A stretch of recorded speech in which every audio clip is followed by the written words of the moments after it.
All right, who do we have here? Now listen here. In the gay community, when you say late as always, that has another meaning to it. I'm assuming you mean my promptness is not prompting, but for the gays, hearing the word late is triggering. Just so you know, in case you're not a part of the community. Speaking of which, shout out to all the DC gays. Baby, y'all were on fire this weekend, okay? I need to know if Dustin took a trip to DC himself, all right? The gays were out in DC this weekend having a prideful celebration. It was a joy to see on on Twitter, okay? All right, hey Lowe's, how did we get our meet and greet photos from the Tampa show? All right, so the Tampa show, the venue has the photos. They got it last Thursday. So check in tomorrow. Obviously, the holiday weekend delayed some things, but your photos should be available to you tomorrow. Okay, if not, let me know, but they definitely should be there. But I have a Lizzie note. Lizzie said, reach out to the venue. So the venue has the photos. Okay, reach out to the venue. Okay, we definitely have been letting them know as well. All right, okay, a few more, and then what's up, Lionel? How's it going? Who else do we have in the building? Okay, so listen. We have a jam-packed show tonight. Happy Memorial Day. Okay. And happy off day. No need to use the PTO. And we have Blue back. Blue is back. So she's here tonight. Claudia and Dustin are here as well. We are going to get into Love and Marriage Huntsville, the Maurice mess of it all, Belle Collective Birmingham season finale. This Friday is part 1 reunion, so check that out. And then, of course, we're going to get into the Real Housewives of Atlanta. So much to go there. All right, so I appreciate all of you taking your time off, your day off, to spend with the Monday Night Live crew. I don't take this for granted. So let's bring on my friends, Dustin, Blue, and Claudia. Hey, family. Hey. Happy Memorial Day, y'all. What's up, crew?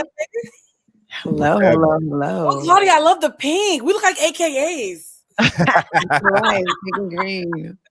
What's going on? Happy holidays, everyone. Happy Memorial Day. Absolutely. Happy Memorial Day. How's the holiday been so far? Starting with you, Claudia. You look very tanned. Mm-hmm. Oh, yeah. I was frolicking in the ocean in Curacao, first time there. Babyface was amazing. And who else? Jodeci and Deion Cole. It's funny show. It was really, really good. It was fun. I smoked too much hookah.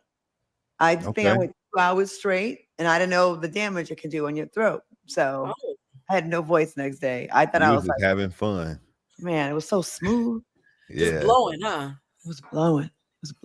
It was good though. It was good times. Good time. All right.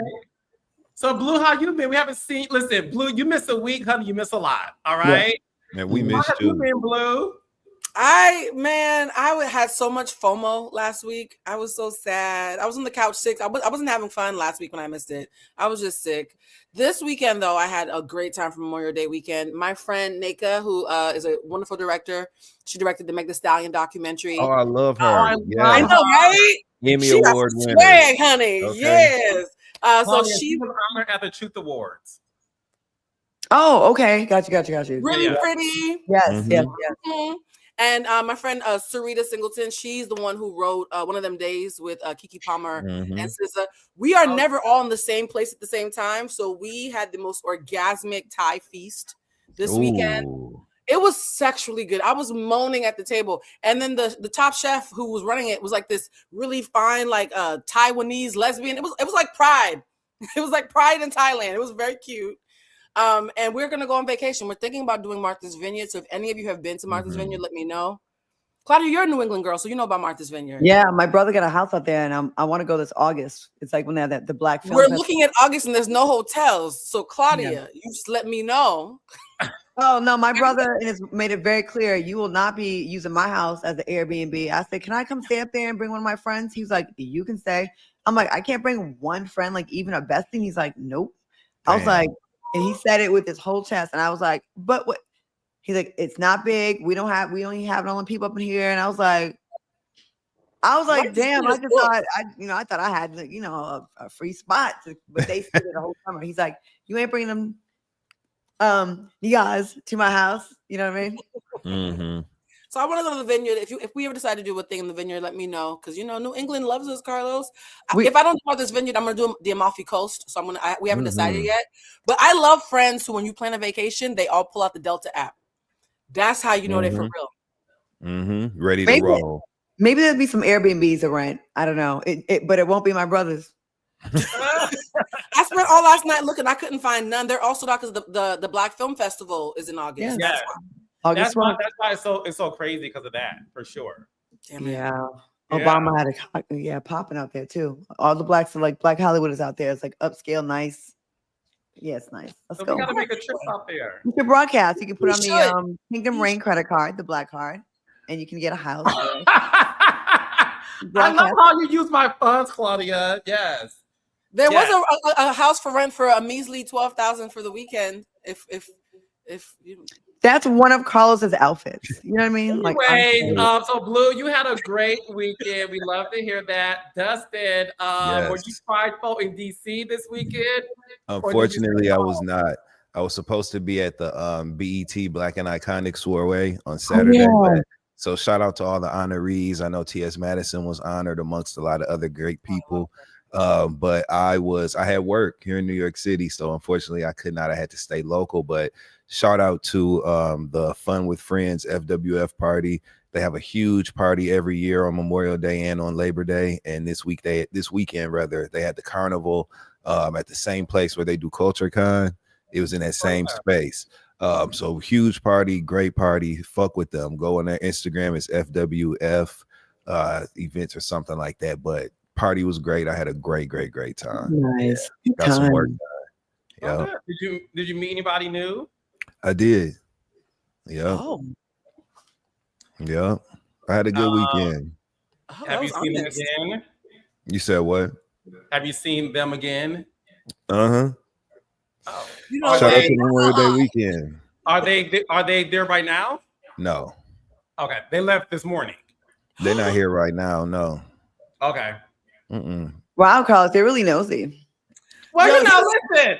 You see how I'm forthcoming. Unlike and he does nothing. Like he has the nerve to ask all about our business and what sex we may or may not been having, or our dates or our link ups. But he never shares anything with us, and it's crazy. Because I know half the time he be having someone right there in that background that he tells don't say nothing for the next hour and a half, 2 hours, and it's probably And the dogs be telling on you. The dogs be telling on you. Yeah. Well, unlike Dustin, they're still here. So, that's the update I have for you. Can't wait to text you. Yeah. Listen, unlike Dustin, I don't kick them out. Is no one's drinking tonight? We're doing sober this week? This is a full cup. I'll be turning my camera off soon. Oh, Carlos. It's like backwash. Come on. Put that Carlos, away. be an adult, please. I don't. Where's your Stutter house? Whatever it's called, Stutter home? I had enough last week and this week. Carlos, what is that you drinking? It looked like they took it out of you. It looked like it came out of a bag somewhere. Drip. It's a colonic. What is that, Carlos? Don't put it in the screen. It does look like a colonic.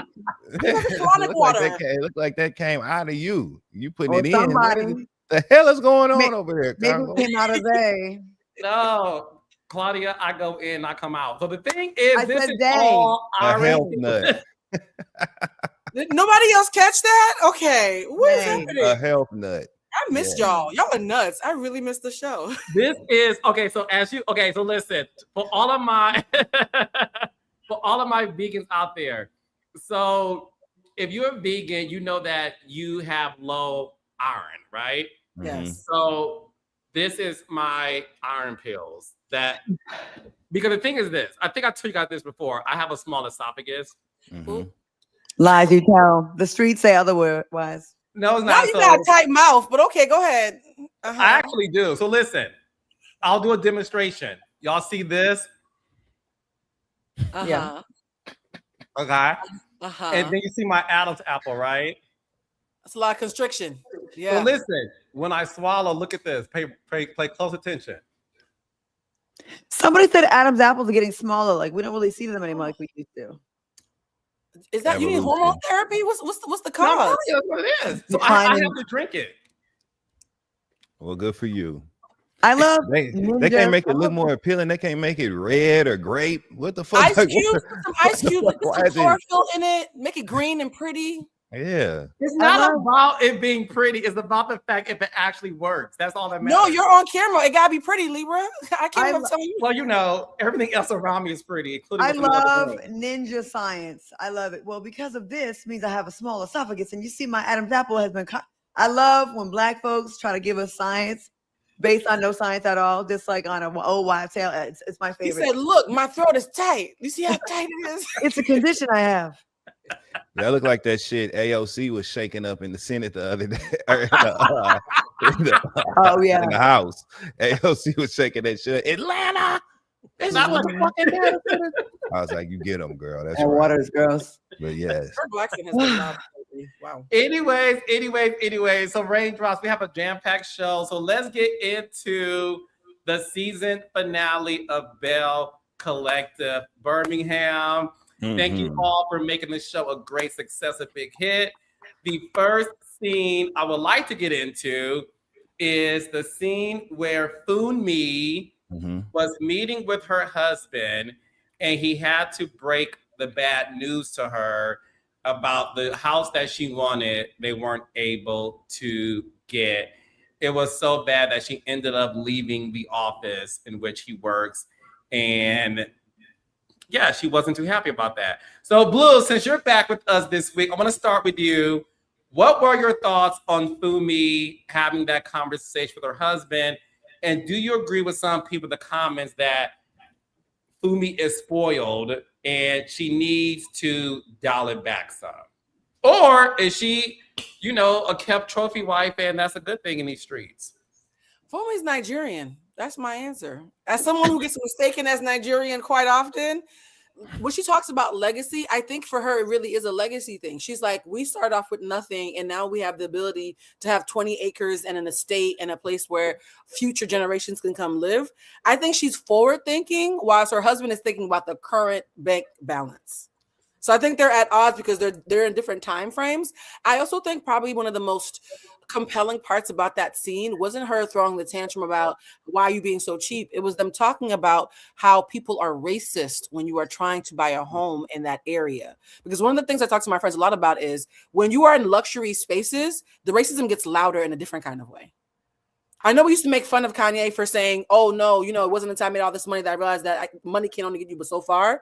They're right. When you are, I think we've all experienced this. If you're in a luxury space as a Black person, they will try to remind you that you still a nigga at some point. Sorry, dropping an N-bomb. And I think her talking about what that home meant to her, her first dream home was taken away from her because of racism. And this time she doesn't want to compromise. So is she spoiled? Yes. Is he tired? Yes. Is the house expensive? Sure. But I do think that she's probably going to eventually get the house she wants. He seems like he might, puff his chest a little bit, but she might do that thing that he likes because apparently they get it in. I like that about them as a couple. You can tell that she uses her esophagus and whatever else she needs to she said it on camera. I'm not speculating. And so she said, I will put whatever I need to, wherever I need to get what I want from my husband. I love it here. I love couples who work like that. So yeah, I think she's going to still get her house, but she is spoiled. Dustin? Yeah, hey, Team Funmi over here. Funmi is fun size. She's Foon sized. I love her, man. I love seeing her on that damn show. That argument was funny as hell to me. They was going back and forth like a motherfucker. I ain't selling the house. We selling the damn house. We ain't listening to the house. I'm listening to the goddamn house. I loved seeing that argument. And they need to just build. I ain't never seen no couple in my life before that should just build. Get you some land and just build. Stop looking for this so that they can take it from you. Y'all got the resources. Put your earnest money down. You know what I'm saying? Get that land so that Fumi can have the spread she wants. He can get his pool. The children can run. I think that is what they need to do. But I love Fumi, and I don't want nothing about her to change. I love the over-the-top nature of her, of just her personality and her antics. That's the shit that makes reality TV interesting. And I think she knows how to toe the line. Them niggas, they ain't fooling me. They argue just enough. You know what I'm saying? Just enough. It got just serious enough. You know what I'm saying? And that was it. And Blue, my sister, is back, and she's right. Because just like she said, sometimes when you enter them luxury spaces or when you start having access to certain things, they turn into Viola Davis in that Obama's documentary or Obama show, and remind you that you a nigga. A nigga. Oh, no.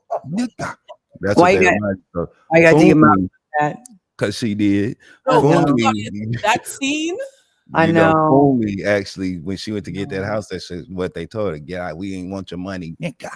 So that's what we got. You know what I'm saying? But love Fumi, love the argument. Can't wait for season 2. I hope she gave him his soup back though. She took his soup. As a tourist, I like food. She took that man's food back. Yeah, you take my food back. I'm gonna have an attitude too. Claudia, what did you think about that? Is she justified or spoiled or just both? I'm like, are y'all for real right now? I hope this is fake, and I hope y'all had a conversation before the scene. I disagree. I didn't like it because that's a good man, Savannah, and you could be spoiled but not clown your man. You ain't gonna take your man's soup like that. Like, I hope they like text each other like, hey man, I'm about to turn up a little bit. All right, babe, go ahead, go for it. Okay, and then we'll go to the house later and you can use all them hoes. Okay, great. I hope that's what really happened and not for real. Because I'm like, I was wondering, like, are you doing this for TV? Like, are you just like, don't embarrass your man like that? Like, I feel like he comes off very reasonable. I think he comes off as he's still fun. He's not rigid. Like, he's reasonable without, to me, being rigid. Like the whole $2.6 million house. You know when you're with someone, you know what you really should be spending on something. You don't think they can afford it? I don't know if they can afford. He said he didn't want to. He said it was too much. I don't know what their money like. So don't get mad at me. But you can have that money, but like, do you need a $2.6 million house? And do you need it now that you're on the show? And I you know, when you see a charming, cute, fun couple, you just want to be protective of their relationship. Like this is their, first season, right, on television. Mm-hmm. You don't want it to be like, okay, start getting on TV and acting brand new for a scene, and then it starts to bleed over into your real life. Like, that's what I would hate to see for them by doing so much. And I feel like she's been doing that. It's cute though for us though. Mm-hmm. It's cute for us though. It's good for TV. It's great TV because she's funny. But I'd be careful disrespecting my man on TV. Yeah. See, that's the thing. Well, number one, that's actually Fumi is an influencer. So a lot of people who follow Fumi know that that's her personality. Fumi has been a TikTok, Instagram, social media sensation for years. And when I saw her casting tape, the reason why I made sure she was hired, because I do have final say. One of the reasons why I fell in love with Fumi instantly is because on the casting tape, that's everything she brought this season is what she brought her casting tape. And her husband had that banter. And I got a chance to meet him at the reunion. I think he's the nicest guy. He's super nice. He's just the sweetest thing. And you'll see at the reunion on Friday, Fumi is like Blue was saying, that is a Nigerian woman who knows her worth. And she has the type of husband who adores all of that. Like one thing I love about her, like some husbands, and we'll get to Shambi and Gerald in a second. Like some husbands want to dim your light. Yeah. He came to the reunion. He didn't have to be there. He looks at Fumi like, this is my everything. And he pushes her to be that whimsical, at times delusional, life that he has. But he loves it. But one thing I will say, he does to me a good job at getting her back to reality in a way that is respectful. And that's why I agree with all of you guys. I adore their relationship for sure. Well, if he likes it, I love it. As long as he's okay with it, then I definitely get, like, some people talk to each other crazy where an outsider would be like, oh my God, it's so wrong. But that's the kind of relationship they have, and that's their love language. And when both people are on the same page, it can be really fun, because I've definitely had one of those. But I didn't know how he would be feeling with it. But all right, cool. Get it, Fumi. It was banter too. It felt very like banterish more than nasty. So that's why I like it. To your point, I don't like. What do you say? I said banter, like that fun, like we're kind of picking on each other kind of thing. Even when she took the soup back, he probably got the soup after the scene was over. She probably went right on back in the soup. No, so I'll tell you, because we didn't show everything. She left. With the soup though? Did the soup leave too? Yeah, she left. She not Fumi, you spicy, baby. Fumi was like, my producers called me and they said, yo, Fumi. I said, what happened? They told me what happened. And I said, where is she? They said, she left. She got and down. then they have to call her back and say, Fumi, we got to get your mic. She said, okay. Oh my God. No, she calls daddy. They do role play. I'm telling you, it's role play. I can taste it in the air. I love them together. So in this finale too, Stormi threw a Last Supper event to culminate, obviously, the entire season. If you've been watching the show since episode 1, you know that one of the biggest conversations was about being of service and Christianity and things like that. So she wanted to throw a Last Supper to sort of show her servitude amongst the women and vice versa. Upon entry, of course, people were like, what is this? Fumi was like, I don't know about this. This looks a little bit weird. I want to get your thoughts on it, Dustin. What did you think of Stormi's Last Supper? And did you think it was offensive to Christianity, or do you think Stormi did a good job playing into the idea of service? Instead of a regular dinner scene, she turned into a theme. I think it was a theme. I know my understanding of Christianity was not offended by the theming of the dinner. So yeah, I thought it was a part of the fun. You know what I'm saying? And I thought it was the perfect setup to do exactly what it did, which was cause the perfect shitstorm of chaos amongst the women to end the season with. So I thought it was perfect. Yeah. Blue. Somebody posted something really funny. They were like, so basically she said, I'm Jesus and you hoes is my disciples. And I don't think that's what she meant. But I mean, as somebody who was raised Christian, I actually think that she was maybe trying to meet Tiffany where she's at, because Tiffany virtue signals so much and she Bible thumps as a defense mechanism so much. She's like, well, girl, I like Jesus too. Let's meet there then, right? And even the washing of the feet, that is a very humbling thing to do. As a Christian, once the washing of the feet happens, somebody has to get in. There's nothing more humbling than that in the church setting. So I think it was a cute theme. I don't think it was offensive. People can find offense in anything if they want to, but I don't think it was objectively offensive. And also, too, I do think it's funny that the edit, shout out to your editors. Yes. She got such a Judas entrance. I was waiting. I was like, this little itty bitty woman is supposed to be Judas. Okay.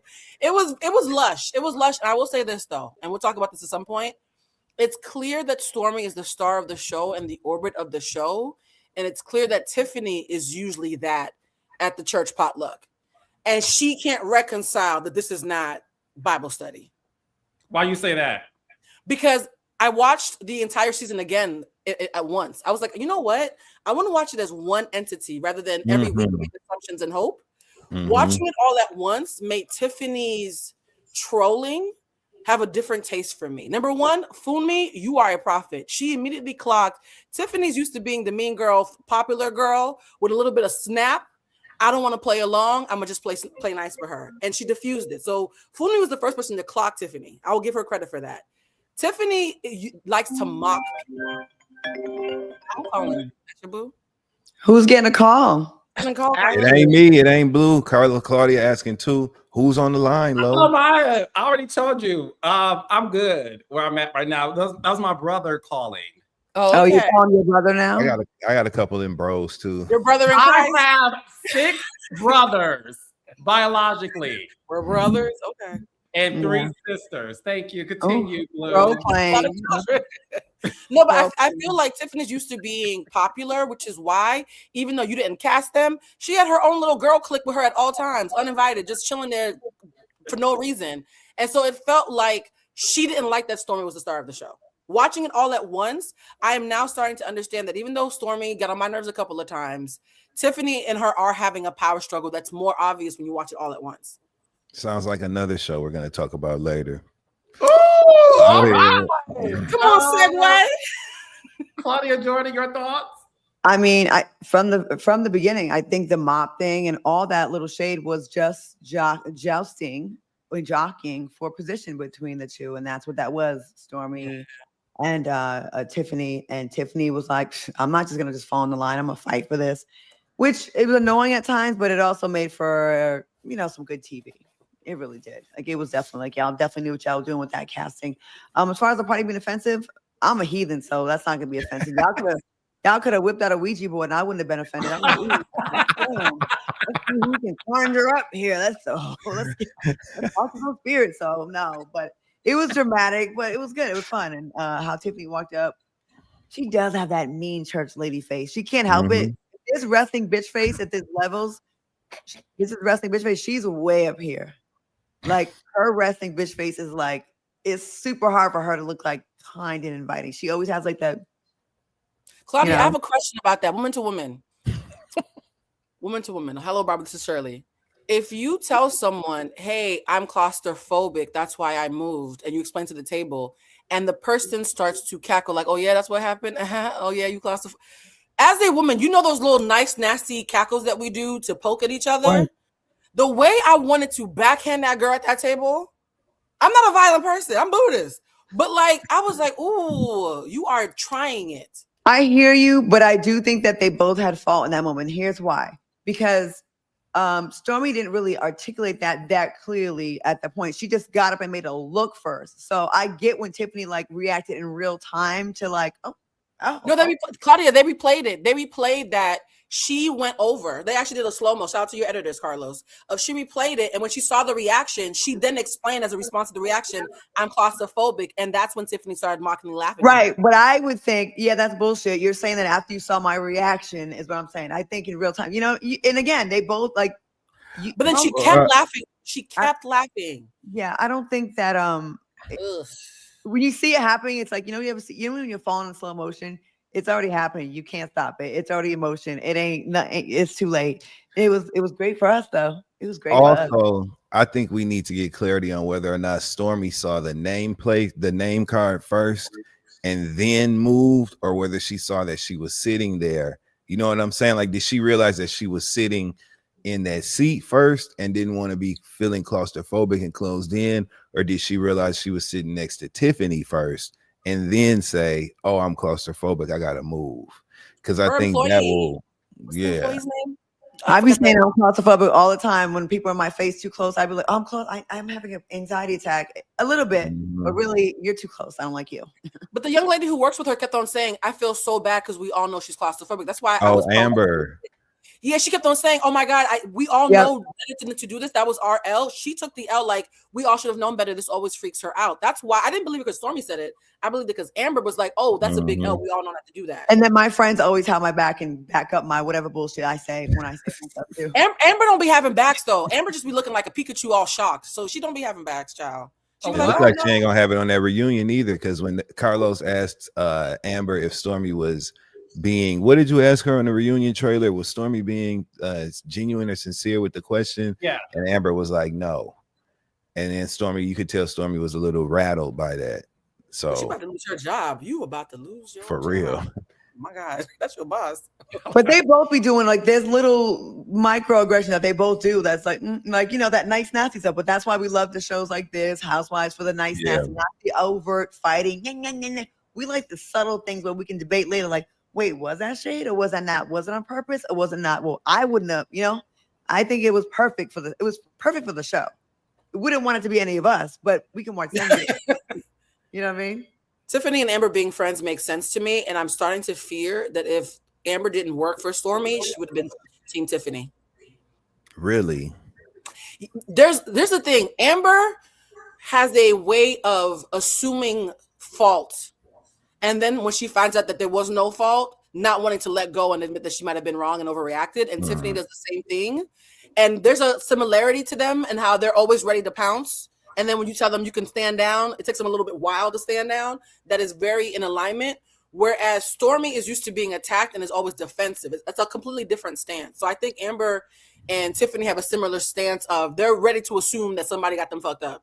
And you know who picked up on the commonality first? Tiffany. Ooh. Because why would you, in that reunion trailer, I know I keep jumping to that, so forgive me, but in the reunion trailer, Tiffany turns to Amber and she says, I don't know how you can be friends with her, talking about Stormi. Yep. Ain't nobody gonna look at me and say that about one of y'all unless they feel comfortable enough to. So that makes me wonder, Carlos is looking down and like, I'm getting somewhere with this. So that makes me wonder, is there some camaraderie there? Are they going to team up against Stormi? What's going on, Carlos? Amber's unemployed, they will. If Amber gets fired, they will be teaming up against Stormi. Well, you have to see at the reunion. But I'll say this much. The reunion really does, and I love first season reunions because to me, it's the most raw and real. Mm-hmm. Amber and Stormi have a moment that you guys will see. I'm not going to say whether it was a good moment or a bad moment. I want y'all to watch it. But Amber and Stormi have a moment. I'll say this much. The moment I sat down in my seat, the girls were going at it. Mm-hmm. I have never. I'll say the only time this has happened was season 1 of Belle Collective Jackson, where it was immediately. So the girls definitely had a lot to say. I was the most surprised by certain people getting into it that I did not expect. Really? Yes. I mean, obviously you expect Stormi and Tiffany to have their thing, obviously. I was more shocked that there were certain people that got into it that was not on my bingo card. Who did Kayla get into it with? Ooh! It wasn't Kayla, baby. But, I mean, she got into it, but I'll just say this. The one who's going to surprise you the most is Fumi. Really? Okay. We love Fumi. Fumi had a lot to say. Quick question. I love Kayla's awkwardness. Like, it's like rare to see someone like that. I think it's like as part of an ensemble. Like, there's different types of, everyone's not all on point and got it all together at all times. Ooh, even me, bra shown and everything.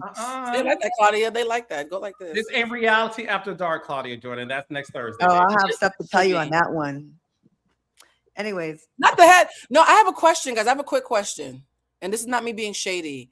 If I have a multi-million-dollar company that makes like 8 figures in a couple of hours, and I'm used to being the king of that castle or the queen of that castle, and you have clip art of Times News Roman against people's chests as your clothing brand, is there a way that we can admit that there might be a slight bit of jealousy when you keep on talking about all I got is money, but you trying to get some? Well, personally, I feel like when people lead with that, it's a dead giveaway of what's really going on or their true feelings. All she got is her money. She ain't got nothing but money. I like money. You think you better than all that kind of shit. To me, it's a dead indicator that a person might be harboring some jealousy or envy. And that's such an ugly thing to me. Really, it is. I don't make space for that at all in my life. But I feel like people often tell on themselves with shit like that by saying shit like that. And admitting you're jealous or envious of someone, once you get that off your chest, like things will open up for you. I promise I will. Like just admitting it and be like, maybe I am a little bit. Maybe I do feel a little lack in my life and I would like to have that too. It's so empowering. So whoever needs to hear this, for yourself. All right. Jealous bitch. Has said, smaller fonts. As Dustin has said, Belle Collective Birmingham reunion comes on this Friday, 8 o'clock, 7 Central. I promise you, this is a very, very, very, very entertaining reunion from beginning to end. There is no filler moments. It's a fantastic reunion. It really Is is. there filler in the faces? Moving on to Love and Marriage Huntsville. So Second season, Dustin. The first season may be more natural. Second, third season, Yeah. looking like they got stung by a hive of The bees. second season faces be unrecognizable sometimes, honey. My God. we call it, so in the business, we call it the second season glow up. Mm-hmm. Glow up, is that the word y'all gonna use? Okay. Veneers, the lips, everything. Number Brow lifts. Now everybody's getting the facelifts. New titties, new booty cheeks. Yep. Mm-hmm. Lift it up. Lord, lift us up where they belong. Lord, lift them up where they belong. That's what you gotta do, man. I used to love that song back in the day. Mhm. Well, Dustin, I'm sure you want to lift up. Eagles fly. Sorry. Very Dustin, white you song. should lift up Trisha in prayer because Trisha is finally divorced. Oh, we need to lift up Marquez in prayer. Because he the one that was holding on. We singing songs this week. Hold on. He the one that was holding on. Okay. So Wow. So Trisha is divorced, Claudia. As you know, she has been going through this divorce for many, many, many, many years. mhm. It finally is finalized. How did you feel the reaction was in terms of Trisha finally being divorced from Marquez? Do you think she was relieved? Do you think she's sad by it? Do you think now it's the pressure of now that this divorce is finalized, I now have to make a decision what I'm doing with Ken? So she's their awkward. This show's awkward girl, right? Because her emotions don't ever really make a lot of sense unless her mouth is not saying what her heart feels. That look on her face when she finally got divorced with her man was, oh, now I just got to be with you. Like, it did not look happy. I had a 4-month marriage. It was some bullshit, okay? We hardly even got to each other's middle names.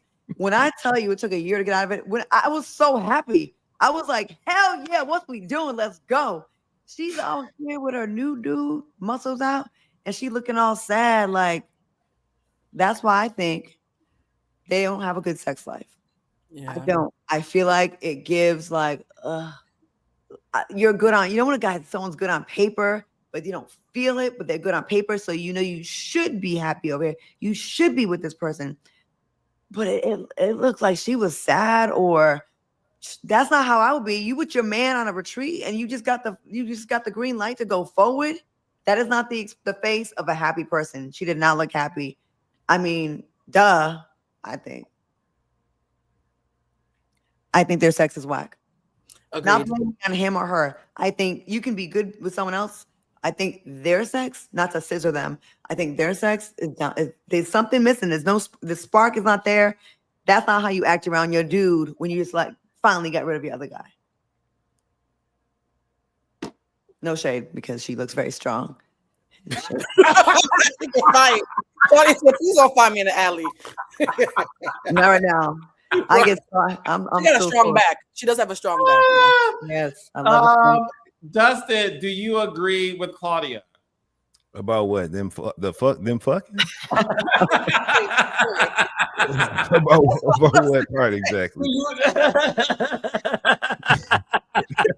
And he's oblivious. Yeah, to Like, I agree the sex is bad. What's Yes. the question? Yeah, he's oblivious too.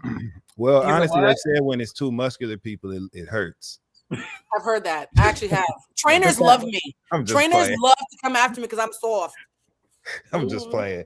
No, No, it's true. first of all, we'll talk about that next Thursday, Blue. But or we'll talk about that at some point. Here's the thing. First of all, everything Trisha says seems like it's a lie. Trisha can tell you, "Hey, Trisha, how you doing? Good. Hey, Trisha, how you doing? Horrible." Like everything is the opposite of the appropriate inflection, reaction, whatever. It's just always off. You know what I'm saying? It's hard to gauge the truth with a person like that. And so her mealy mouthed, feeble response to being divorced. Are you doing? Yeah. Yeah. Mm-hmm. Yeah. That was it. You know what I'm saying? After seasons and seasons of a tumultuous, you know what I'm saying, relationship between her and her ex-husband, him and Ken almost fighting, you would think somebody would be like, hell yes, I'm divorced. We having a divorce party. Like you would be, you know, declaring it from the mountaintops how happy you were about being divorced. So that was a little odd. I think the piece that never connects for me with most people's perception of Trisha and Ken is them not being into each other, because I personally feel like they are. I feel like that's the only tie that binds is their physical attraction to one another. They've already said in 30 different fonts and languages that they get on each other's nerves. You know what I'm saying? That they irritate the fuck out of each other. They need space. They both spun the block. Anytime it is a reveal that you spin the block on a person or whatever, and the person who the block got spin on is like, all right, it's all good. You know what I'm saying? Like something is off, but I don't think it's in the attraction department for them. That's the only place where I think it might be a little different. I've never seen them display behavior that, you know, messaged a lack of attraction or desire. I think the sex and the attraction is the only thing that's kind of keeping them holding on. Can you see them separately though? Because I think sometimes you can have high attraction and the sexual chemistry is still off. Ask me how I know. That ain't never happened to me. How you know? I've been like, you know. Well, you know what it is? Sometimes, and this is sometimes, to quote Whitney Houston, someone can just not be crazy enough for you. There are some people in this world, particularly women who are a little bit dry, who need a little bit of cuckoo for Cocoa Puffs to get them moist. Right? I think I think even when we make fun of the inflections, I think some people, and she might be one of them, needs a little bit of crazy to get her wet. And so the absence of it means that even if I'm attracted to you, you gotta slap, you know, shake me out, but like tell me like you stole some money from my wallet, something. Like do something crazy so I can feel something. I think she might need medication. I don't want to diagnose anybody, but I do think that there might be something off in her that makes it hard to connect healthily with anybody. So I think the attraction is there, but I don't think the chemistry, the sexual compatibility is there. And I think on paper, it makes sense. This would be her next step. But in her heart, the spark is with the old crazy. She told on herself, okay, this is why. Now she's a person that's monotone for everything, right? Yeah. No light in her eyes. So you're like, maybe she's just like that. And if that was every single episode, yeah, I agree. Until they talked about spinning the block. And she told on herself. When she spoke of spinning the block, she was, I don't care what she say now, it's fake news. She was saying that she got some. And the way her face lit up, it's the first signs of life we've seen in her eyes in a very long time. She had a twinkle in her eye. You know when a girl is getting good sex. How did she react? Oh, huh? When she had good sex, how did she react, Claudia? After I spun the block, or if I had some recently. Okay, I'll be Kimmy. Hold on, you spun the block? No. She was making dolphin noises. Yep, I know that face. Like flipping that bit. Yep. She lit up, and she's always very stoic. She's always stoic, very strong face, like you know, like just like strong, serious face. And she's got soft and giggly, like how one gets when they finally get him some good sex. You know, when people glow, we all have done it. You glow when you get some good sex. And it's so true. Yo, she was monotone and dead in the eyes the whole season until Spin the Block came up. So I'm sorry to put you on blast, homegirl. I'm sorry I'm giving out trade secrets, but you read the room. Your man can't. All that. Oh, she just responded to a couple DMs. She got Deek. D-I-Q-U-E. Why someone in the airport come up to me and say, why won't Carlos let you say Dick? I got a video for you, Carlos. Oh, Deek. Shout out to you. I saw you at the DFW. Deek. D-I-Q-U-E. I didn't say Deek. She got Deek down. Deek down. Deek, because we try not to say Deek and cons. It's cons. Not see you. Yeah, Blue. We got to. See you next week. Yeah. Yeah. Legal notes, apparently. So, yeah. Carlos, have you ever needed a little bit of crazy to get turned on? Do you relate to that? No, so the thing is this. Okay, I actually understand where you're coming from, and I actually agree with Blue. I do think not with listen. I don't want to say when it comes to Trisha again.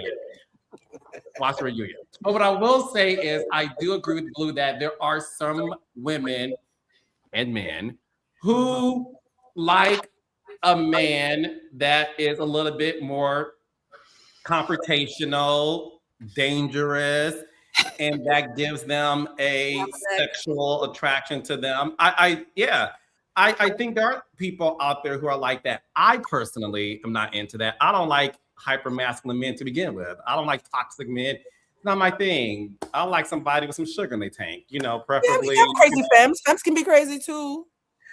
Not that. I don't know. Not the one. He cleared that up quickly. Not the one.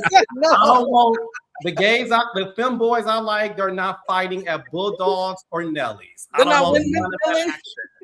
I bet you Trish likes a roughneck. Sorry. Back door and choking. Oh, definitely choking. 100% choking. Like someone to spit in her mouth. I think she's probably very wild sexually. Oh yeah, she wants you to slap her in the face a little bit. Yeah. And her man is very. I think he's doing missionary, and when he gets wild and crazy, it's from the back, like just doggy. And but I think he has all the other things. He's responsible. He's loving. He shows up. All those things are important too.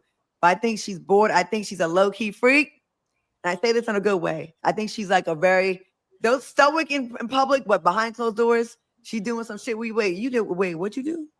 That's like she's bored, yo. She's bored sexually. We'll see at the end of this. We'll see. Okay. I don't know. I could be wrong. I mean, Raindrops, let me know. This is actually a good debate. Let me know in the comments. I do want to get into one of the craziest moments in Love and Marriage Huntsville history. So the cast, they're on a retreat, and on this retreat, they're at a table, and Maurice explains what happened to him when he got the DUI. Charges have been dropped, but he told Martell earlier in the season that he hit an animal, a pole, and a tree. And the moment he said those three things, the table erupted in laughter, and Maurice got offended because he's like, okay, if y'all gonna do that, let y'all go through something. I won't have this. I'll have the same reaction like you guys are having. Starting with you, Blue, do you believe Maurice's story that in his DUI situation that he did hit a pole, an animal, and a tree? A bird, a plane, extraterrestrials, the second coming of Christ. Moses had a burning bush and then he swerved.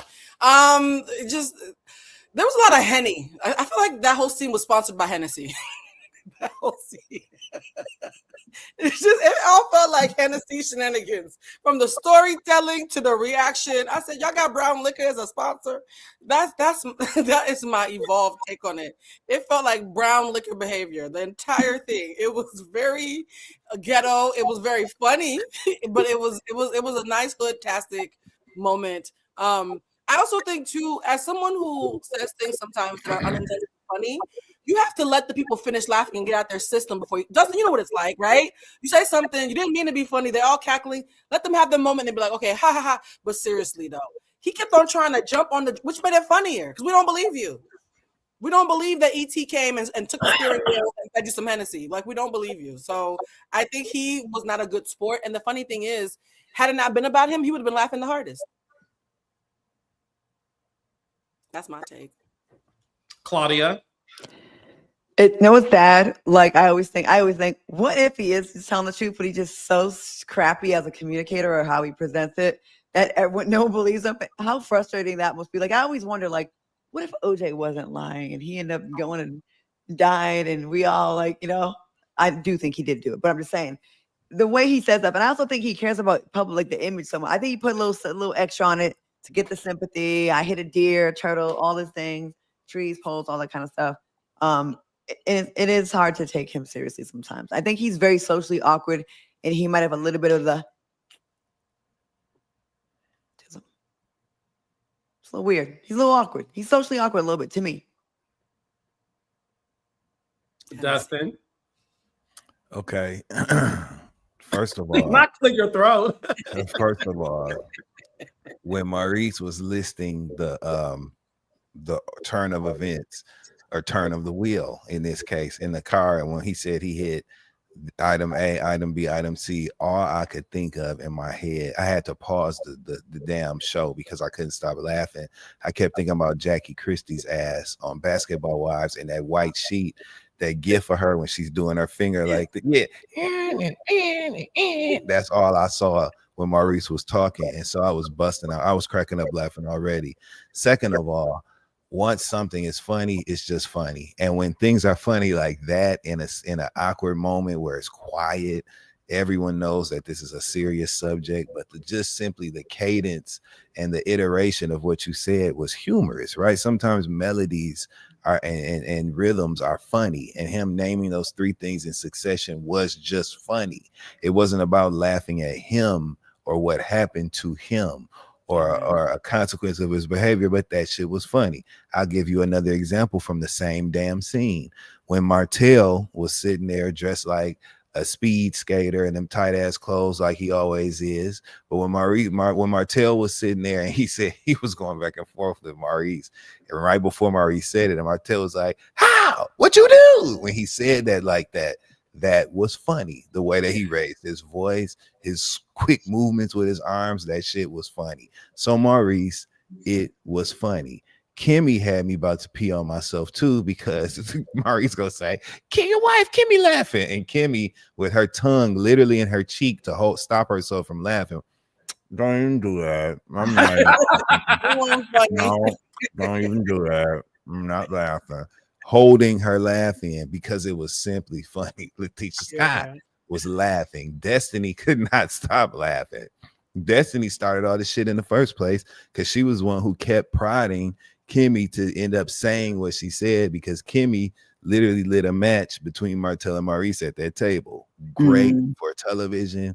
Great Love and Marriage Huntsville scene. They're having a great season this season, actually. And shout out to the MVP, Destiny, okay, who had another shining moment in a Prada dress on that boat this episode, tearing Letitia Scott up. And I was surprised at Letitia Scott. I don't think she was ready, nor is expecting and anticipating what she got from Destiny. But the shit was funny, Maurice. Just laugh. And I don't know what the thinly veiled threat, and you know I like Maurice Marceau. I love this whole cast, so this ain't personal. But that thinly veiled threat of, I'm gonna laugh at some shit too. You should have been laughing, because Maurice, you actually have a funny laugh. When Maurice get to, when he get to laughing and shaking and shit, that shit is funny. Laugh at more stuff. We'll actually enjoy it. So I thought it was great. It's so fun to laugh at uptight people too. It makes it so much funnier. It does. Like, literally. They want to fight you though. They be wanting to fight. And that's funny. It wasn't not funny. This motherfucker want to fight. Ah! You start laughing even more. It makes it even funnier. So, Well, look, Maurice, if you're watching, we will get into it at the reunion that is happening in 2 weeks, because this Saturday is the finale of Love and Marriage Huntsville. And at the reunion, we do get into great detail about what happened that night, in addition to his whereabouts, Kimmy's whereabouts that evening. And is that conversation going to roll over into the next season?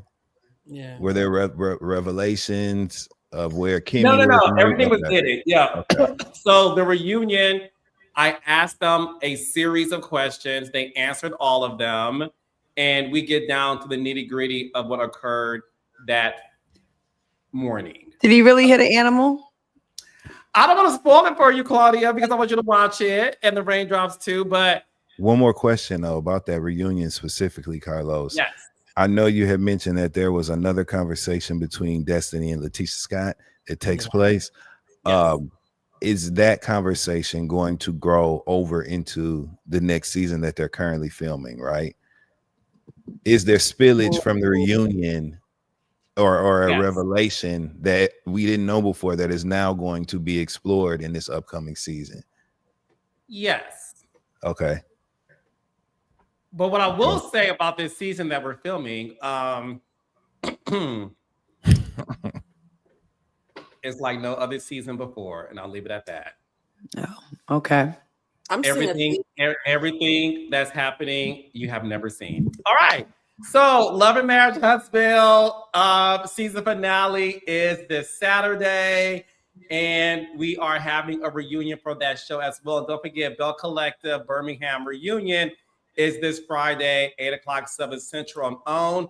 So, Claudia, Dustin, and Blue, we have to get into episode 8 of the Real Housewives of Atlanta. I am going to start by saying Atlanta is on fire. It is. It is. 100%. It is. And this episode did not disappoint. What did disappoint a lot of people was Kelly's t-shirt that she wore in her confessional. It was Tom Ford, not Haynes her way, like some of you guys thought last week. I do want to start with you, Dustin. People were saying that when Paris Che started dressing Porsha, he took all of his fashions with him that Kelly had. Kelly said in the confessional that, which, by the way, shout out to the producers for knowing that us, the viewers, would have questions about a V-neck t-shirt being worn in a confessional for a show that's been on air for 17 years. So shout out to them. But Dustin, what were your thoughts on Kelly's look with the t-shirt and scrunchie socks and shoes? I loved it. It gets the people going. She may have had everybody talking. It was a Tom Ford t-shirt. I'm sorry, Dustin. Look, you overpaid. You could have got that at RHOA. Even Tom Ford makes mistakes, baby. I feel you, but I thought it was housewifery at its finest. And I love that she did that with them Tom Ford padlock sandals. You know what I'm saying? And the socks. It was funny. And then the icing on the cake that really made me be like, okay, I get what she's doing. And this was actually funny and interesting. It was a fun moment for the fandom, was when she posted the green screen pictures of her in the confessional chair and put the song by Adina Howard t-shirt and my panties on there with it. And I love, when I tell you, that made me be like, okay, you know what, Kelly? I like this. And that was hilarious. So yeah, it was funny. It was a conversation starter, just a fun moment for the fandom. That's all. It's not that deep. Child, it made it look like she slept with that lady's husband on the plane. It made me believe. You all like it was his shirt. It looked like you slept with somebody's husband on that plane. It made me look. Blue. It does look like someone's shirt. Like, it looks like you slept with somebody's husband. Look, I'm Team Porsha this year. I never thought I would say it. Porsha, you have converted me, honey. Okay, you have fully converted me, because the smalls are getting on my good nerves this season. T-shirts, the scrunchies, the whatever's, just K. Michelle seeing demons jumping out booga wooga. I have to make up for missing last week. Can we get to the what in the hell is going on with K. Michelle of it all? Because we sure can. I have questions. Okay, so let's do this. Actually, okay, because yes, we can. But I do want to finish Kelly first. Well, Claudia, what did you think of her t-shirt and scrunchie socks? Okay, listen, I like the people that don't take themselves too seriously. I think this is exactly what Housewives needs. I think it's obnoxious for everyone to just be in designer head to toe. Although it was, you should do some fuckery on the show. You should do things.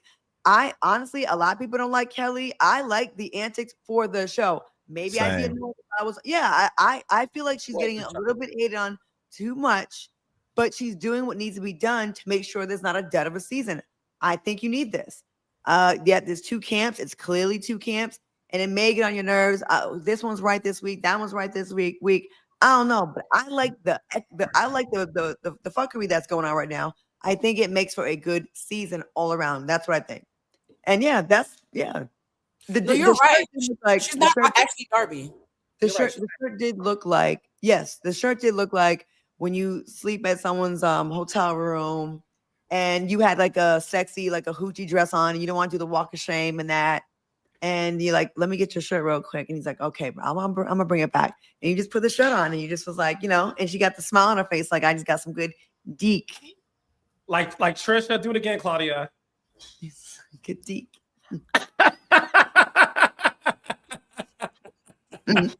I will say this, we'll get into the Porsha killing of it all later, of course. In this scene, I will say I love seeing this personal story with Kelli, talking about the fact that her estranged husband or ex-husband, excuse me, would not allow the kids to film, and how that is something she has to go through. And what I do want to say this as a producer is, because I've dealt with this on other shows, when your ex-husband or estranged husband does not want the kids to film, that's his way of making sure you don't pop on the show. Yep. Mm-hmm. Because that is your main storyline. So what he is doing is he's making sure she suffers. He would love for her to be fired from the Real Housewives of Atlanta because she doesn't have a storyline. And that has been, right, Dustin, Claudia? That has been the conversation about Kelli, that Kelli does not have a storyline. And once again, to the producers for allowing us to know it by breaking the fourth wall in terms of why we're not seeing the rest of her children. And that is the reason. And not only that, I appreciated her honesty about having two locations, one doing well, the other one not doing so well, is very much empty. And seeing her cry about that. So I want to give her props with that. Go ahead, Dustin. No, I'm jumping in right behind you, brother. I agree 100% with what you're saying. It baffles me, this whole Kelli don't have a storyline thing. What are you talking about? I think that the producers handled it beautifully, right? Because that's something that's difficult to accommodate as a producer when you're putting a show together and there's a huge chunk of a person's contribution that's missing, right?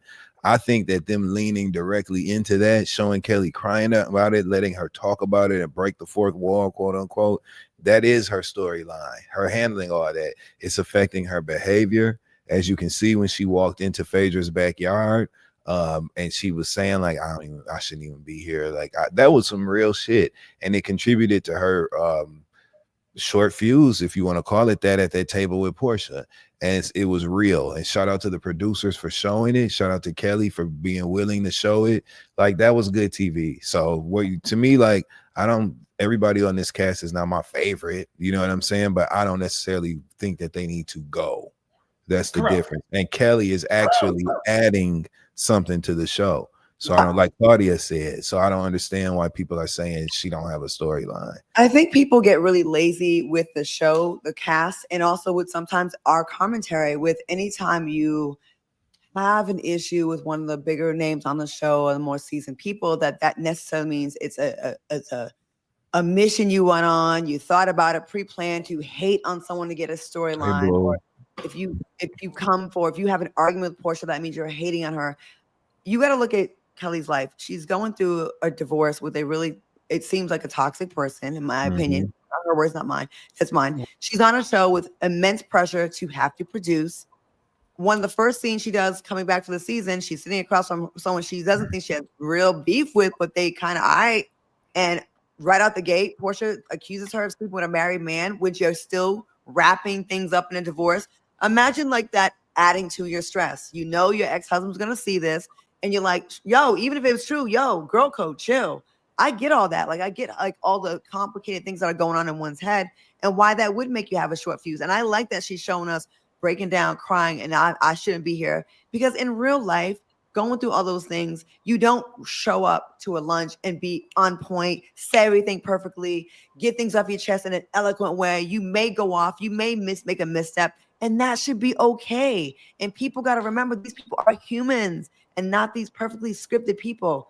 And that's why I like that people are starting to kind of not too much on her like they were before and see there's a bigger picture here. Going through a divorce, even with a person you can't stand, it's still going to take a toll on you. So I think she's going through it. And again, business failing in front of the world. She knows it's going to be on the blog that there'll be a 50-11 YouTube videos about it. It can't feel good. So, I don't know. I like I would say thoughts on Kelli. My thoughts on Kelli are complicated because number one, I actually really enjoy Kelli. And one of the things I was saying when my audio was going out was I appreciate her because she's not Ashley Darby. Kelli is what I wish Ashley Darby would do. So I have a deep appreciation that no matter what she's going through, she clocks in. She's not a one-trick pony. She's very flexible and agile, and she works for her check. Okay, she's earned whatever they're paying her. She earned her money. And though what Claudia is saying about what we need to do for Kelli didn't do for Porsha last season. Like your first season, when nobody knows you, you take a kill shot at somebody who you know has been public foddering, going everything Claudia listed, Porsha was going through last year, and Kelli as a new person didn't give a damn. So keep that same fucking energy. I will say this. I'm not always team Porsha, but when you know that everybody's calling me a man stealer and X, Y, and Z, divorces, the tabloids are going crazy with me, the shade room is paying their light bill because of me. It's your first season. Nobody knows you yet in the realm of this show. And the first thing out your mouth is, so I heard you blankety, blankety, blank. And that's your first impression of me. A year later, when I find out that you're doing the same thing allegedly that you came at me about, hell yeah, I'm gonna use that shit. Ain't it funny how those tables turn your second season, huh? So yes, Claudia, I agree she deserves grace, but she didn't give it. And I believe what's good for the goose is good for the gander. So if you could come at Porsha when you were up, don't be crying about Porsha coming at you when you down, using the same tea you used on her first. I thought the same thing. And today, Kelli just did an interview today where she was being asked, and I can't remember, forgive me for not quoting the outlet that she was being interviewed by, but Kelli just did an interview today, and I sent it to the group chat right before. No Chaser TV. Shout out to Thank Chase. you. No it. Chaser TV. Kelli said that people assumed that she had just started with Porsha, but she was like, actually, and I remember this. When she brought it up, I remember this. Before that season was filming, when they had first announced the cast, I think the cast had met, but they weren't filming yet. And Porsha was on Amazon Live, and she was going through the names of the new cast members. And when she got to Kelly's name, she's like, "It's Kelli girl. I don't know. I'm gonna have to see about her. I don't know about this Kelli girl or whatever, blah, blah, blah." And Kelli was saying people forget that happened. She was like, and then when I showed up on set and I was like, okay, well, let's go. Add that, right? So pause Kelly's interview there. Add that with the piece that Claudia illuminated about there being some man that was already previously dated by both Kelli and Porsha. You know what I'm saying? It's the perfect recipe for, okay, now let's poke at each other all season. But it did not actually start with that scene when she had on that white blazer and she leaned up and said, "Is it true you've messed with that lady's husband with that ponytail like that?" Because I thought that that's where it started, and I remember feeling like, damn, okay, Kelli, like, all right, you know what I'm saying? It was the bullet. I'm not even saying let me be clear too. I'm not saying I agree with Kelli. Okay. Yeah. I'm not saying that I agree with Kelli. This is how it started. I'm simply relaying the information that Kelli said today. Okay. Today, I just want to add it as a note. That's all. Okay. Yeah. I call and listen, I like Kelli. I stand for Kelli. I like her. I'm gonna get to Kelli later. Kelli is the best villain since King of Moore, and that's saying a lot. We'll get to it later. I love Kelli, and Kelli needs to keep her job. As a matter of fact, keep all 8. I'm enjoying this season. I don't think she's a villain. I just think she's not going there to kiss ass because she's supposed to. And and listen, and let's talk about Claudia. As a producer, when I say villain, I don't mean that in a mean way or saying that I don't think you are, but I think the people are. So I want to be clear. Yeah. Me calling Disruptor. Kelli, You mean she's a disruptor? She's disrupting the status quo. Okay, we can say that. Okay. Yeah. So when Carlos King says villain as a producer, I look at villains like a Kenya Moore, Giselle Bryant, Omarosa, Tiffany Pollard. I look at women who go against the grain and they're in your space and they don't give no fucks about it. They're like, I don't care. That to me, who Kelli is. And I love Kelli. Now, Dustin brought up an interview that I gotta watch it. It's on No Chaser TV. I believe he called it Brunching with Kelli. So watch it, y'all.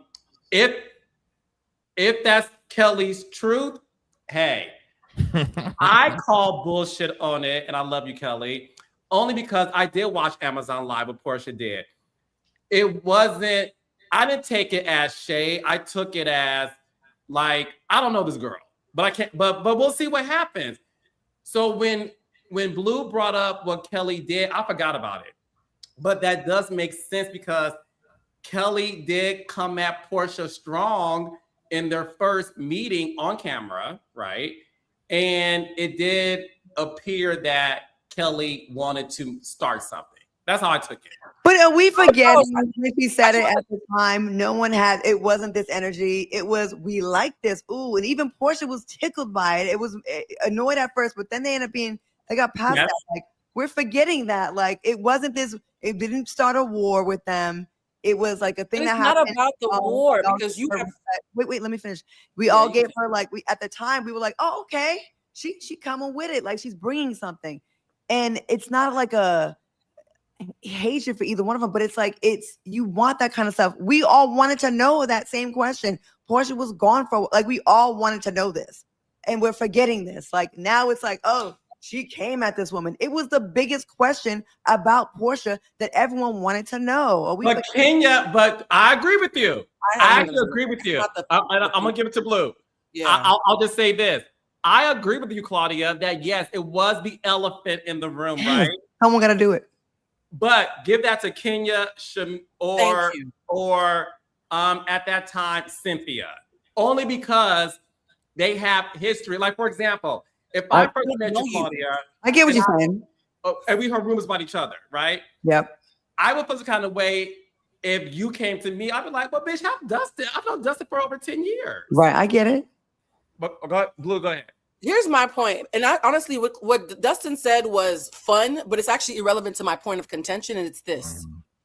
When you choose a bullet, I don't want to fucking hear it when the exact same bullet comes back at you. That is my point of contention is Porsha is a vet. And this is what we're actually forgetting, because we didn't forget that it wasn't a big deal. What we're forgetting is just because Porsha is a veteran and well polished at this point, because she's learned over all the years, doesn't mean that she's not a smart businesswoman who's clocking things and remembering first impressions. So yes, everybody wanted to know. Bitch, I don't know you. The first thing that came out your mouth was this bullet. So a year, and mind you, when it came out your mouth, I couldn't film in my house either, bitch. Like literally everything said about Kelli was Porsha last season. I couldn't film. I was going through a divorce. Things were kind of funky. I had to wait about Simon. Y'all making jokes about Simon's house. Just because I'm not crying about it and the audience loves me doesn't mean I'm not a person, same way, who has human impact, right?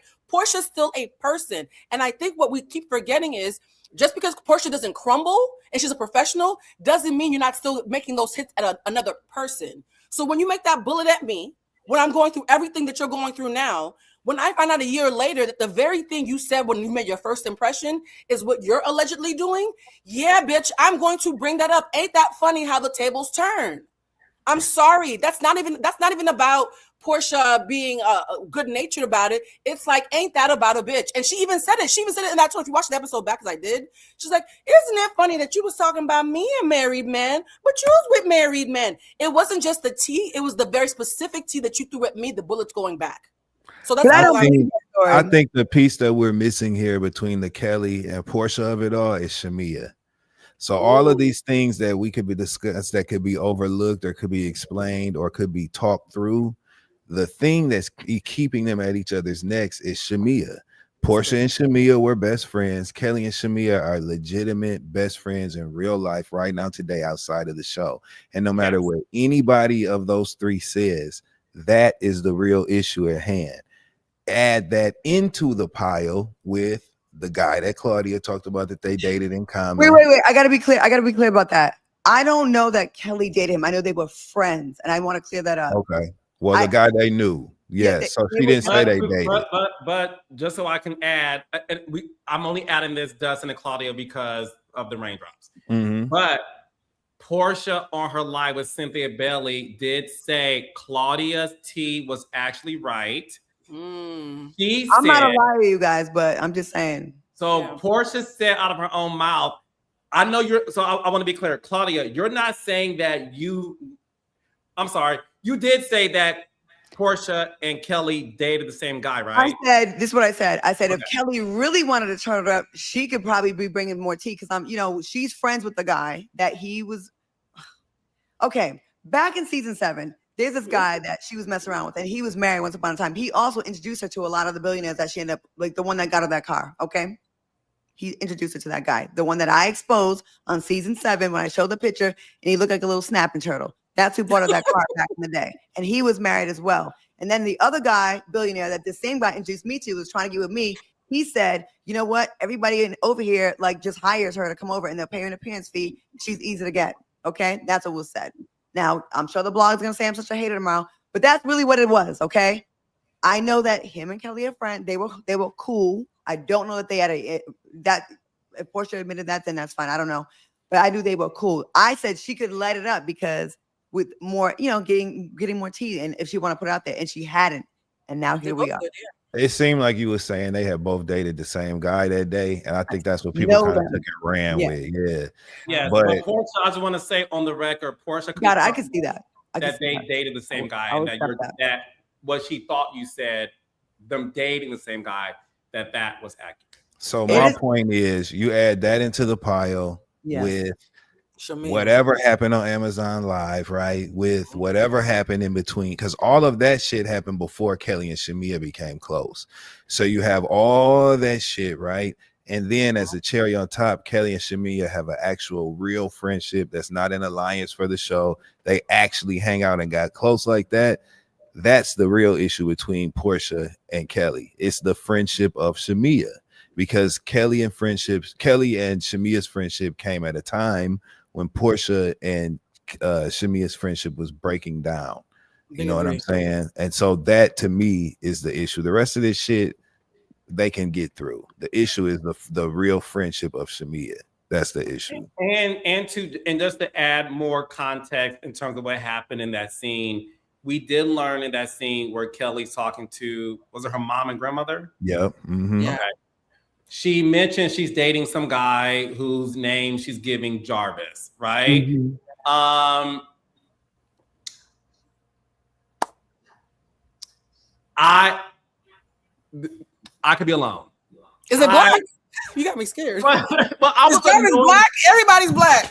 No, the thing about it for me was this. I was just annoyed by like for example, when Kim Zolciak season 1, episode 1 said, "I'm dating a guy. His name is Big Papa." We did learn that Big Papa was married, and that's why his identity could not be revealed. So when Kelly mentioned she's dating some guy and she's going to call him Jarvis, to me, it wasn't helping Kelly's case. To me, because as a producer and a viewer, if I know that aliases are used to hide the identity of married men, unless you're dating somebody like Drake, Future, shout out to me and Justin. You just made me choke on my soda. Not Kelly. Kelly wearing Drake's t-shirt. I wasn't ready for that. I Carlos King don't understand why you can't reveal his name. If he doesn't want to film on the show, fine. I'm saying as somebody who enjoys Kelly, who likes Kelly, I'm saying, Kelly, you doing that, you are not making a good case for yourself that this man that you allegedly slept with that is married, that it ain't Jarvis. Right. You don't need nobody else in your story that you can't film with.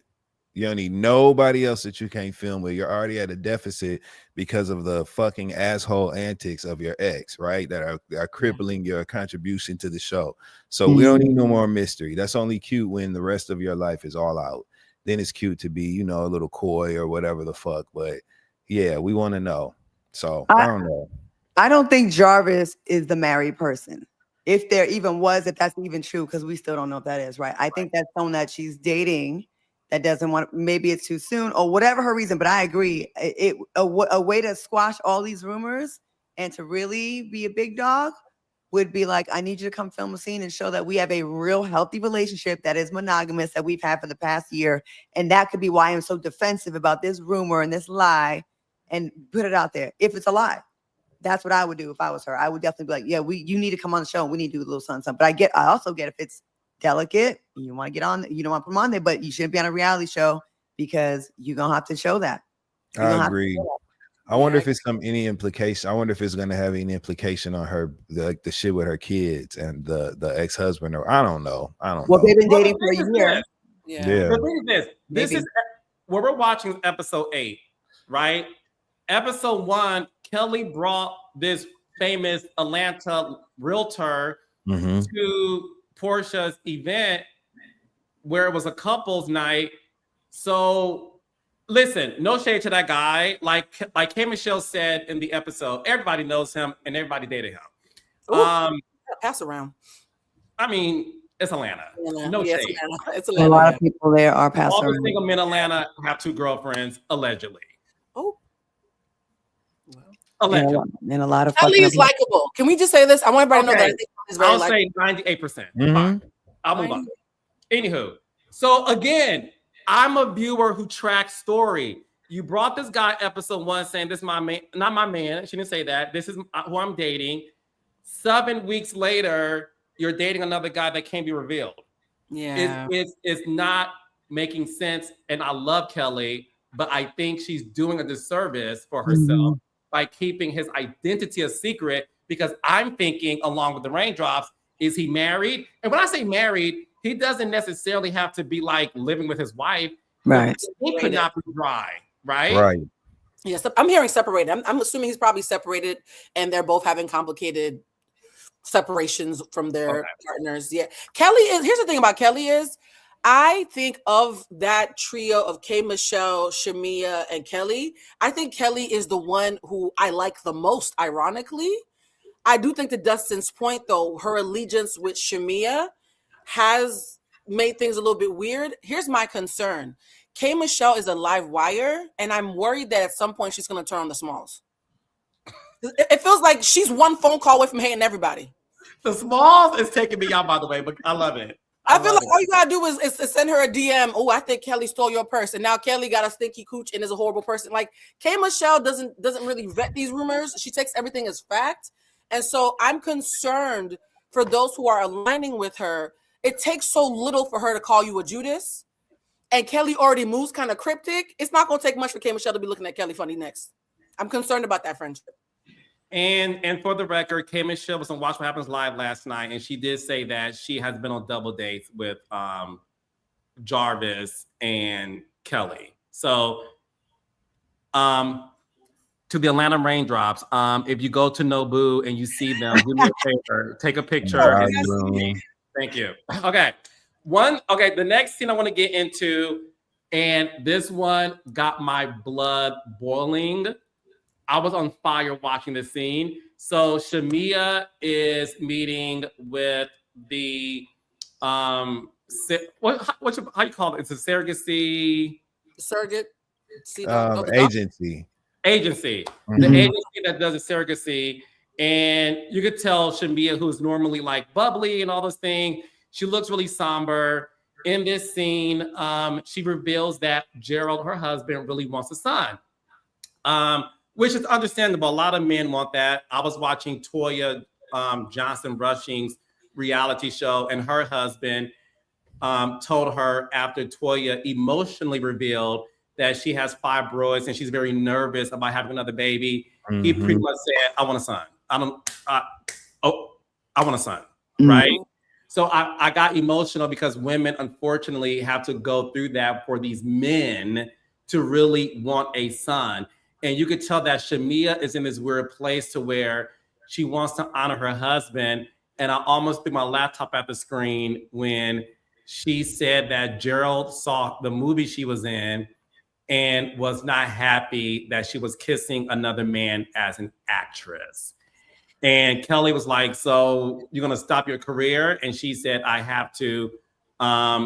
Listen, that's my husband, and I have to make sure that he's not uncomfortable. Ladies, I don't know what to tell you. I'm not a woman, despite what you read online. What I will say is, what? I'm teasing.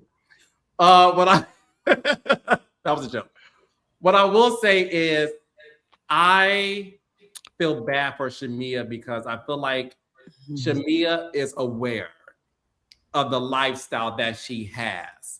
And yes, I know she loves her husband, but I do feel bad because a rich man should pour not only his money into his wife's dreams, but his support. And I feel bad that you want your wife so badly to have a son, that you don't see that your wife is struggling emotionally, because when it comes to her career, she's not the place she wants to be, and you're not even seeing it? I feel bad for Shamia. And I think that some of her reactions, maybe short temper, whatever. I think she's off. She's off center. How can you not be off center? You know, I ain't trying to diagnose her or anything, but to me, as an outsider looking in, it just seems like she's like, I get embarrassed or feel bad for every time it's a couples event and he won't come. Yeah. I hate that for her because he's probably supportive. I mean, he's clearly supportive financially and being a husband. But if your wife is on a reality show and you know she's going on there, Gerald, we need you to show up for your wife. It makes her look at a disadvantage. It makes her look vulnerable. She already has lost her best friend that she had for a long time. For whoever's fault it was, they're not friends anymore. And that already is going to shake you. You're coming into Porsha's territory. That's a show that Porsha was on and brought you on, you know, and that's how we first became acquainted with you. So that's got to feel off-centering, like make you feel off-center. Then you won't film. Then you need her to have a son after she's at risk and for, you know, it's already going to be a dangerous pregnancy, a high risk pregnancy. She has the fibroids, and I need men to just do better. Like, I get you might want to have a son, but should it be at the deficit, the death, I don't know, the risk of your wife's health? I mean, this woman is always trying to like make a baby for this man. And I feel bad for her. I hate that. Like, Gerald, I need you to show up for your wife. And if you don't have a son, oh well, guess who's responsible for the sex of the baby outside of genetically engineering it? The man. Man, yeah. So, you know, I don't know. And Shamia, she's like, wants to keep it together. And then the whole career thing. So I just got to sit there and be an incubator. She's looking for something that's going to make her feel some value, feel some worth, because she doesn't feel it all the way, to me, with how it's looking on the show. She's probably embarrassed. Every time I'm embarrassed for her that he don't show up. I hate that. Just show up for 2 hours. That's 2 hours. She's going to go through 10 months of pregnancy, putting her body on the line for your son. You could do, if the show films for 4 months, you can show up 5 times for 2 hours, 10 hours. I don't like that for her. I don't. Sorry. Yes, I know. I know. Thank you. I'm sorry. My bad. It's she has a surrogate. It's not her. But listen, you still have go through a whole bunch of stuff when you had to harvest those eggs. You're injecting yourself with those hormones. You're having mood swings. It's still a difficult process, whether it's to a surrogate or not. I forgot about that. I'm sorry. My bad. Thank you for the correction. But still, it's a lot that your body's still going through. We saw Amber go through that on Birmingham about how even her just getting her eggs taken out was traumatic and had her sobbing all the time and deeply emotional. And so even you doing a surrogate, egg retrieval on its own is really hard. I have a quick question before I give my opinion. Claudia, if you were offered, let's say, the lead role in a trilogy of Tubi movies, but you were married to a billionaire who said, I don't want you kissing Omar Epps, so you can't do it, what would you say? Tubi movies, I might have to let him have his way. But if you're talking about, I just wanted to put. I don't want to sound like an anti-feminist, but I'm just saying. I love this show. Husband. I love this show because the thing about y'all three, y'all are brutally honest. Yeah. And contradict yourselves. I love it. We do. Because we were like, oh, Porsha Mia has to give up her acting career. She's not Viola Davis. Right. The hell, give it up. I'm sorry. I do understand the psychology of being with someone that is wealthy and how you feel like, I remember being with someone that was rich and I was just coming off of my lawsuit, before my lawsuit when the price is right. I felt so like unequally yoked, right?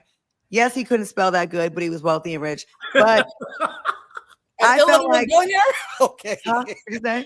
You had an illiterate billionaire? That's amazing. He didn't spell airplane right. He used the wrong plane.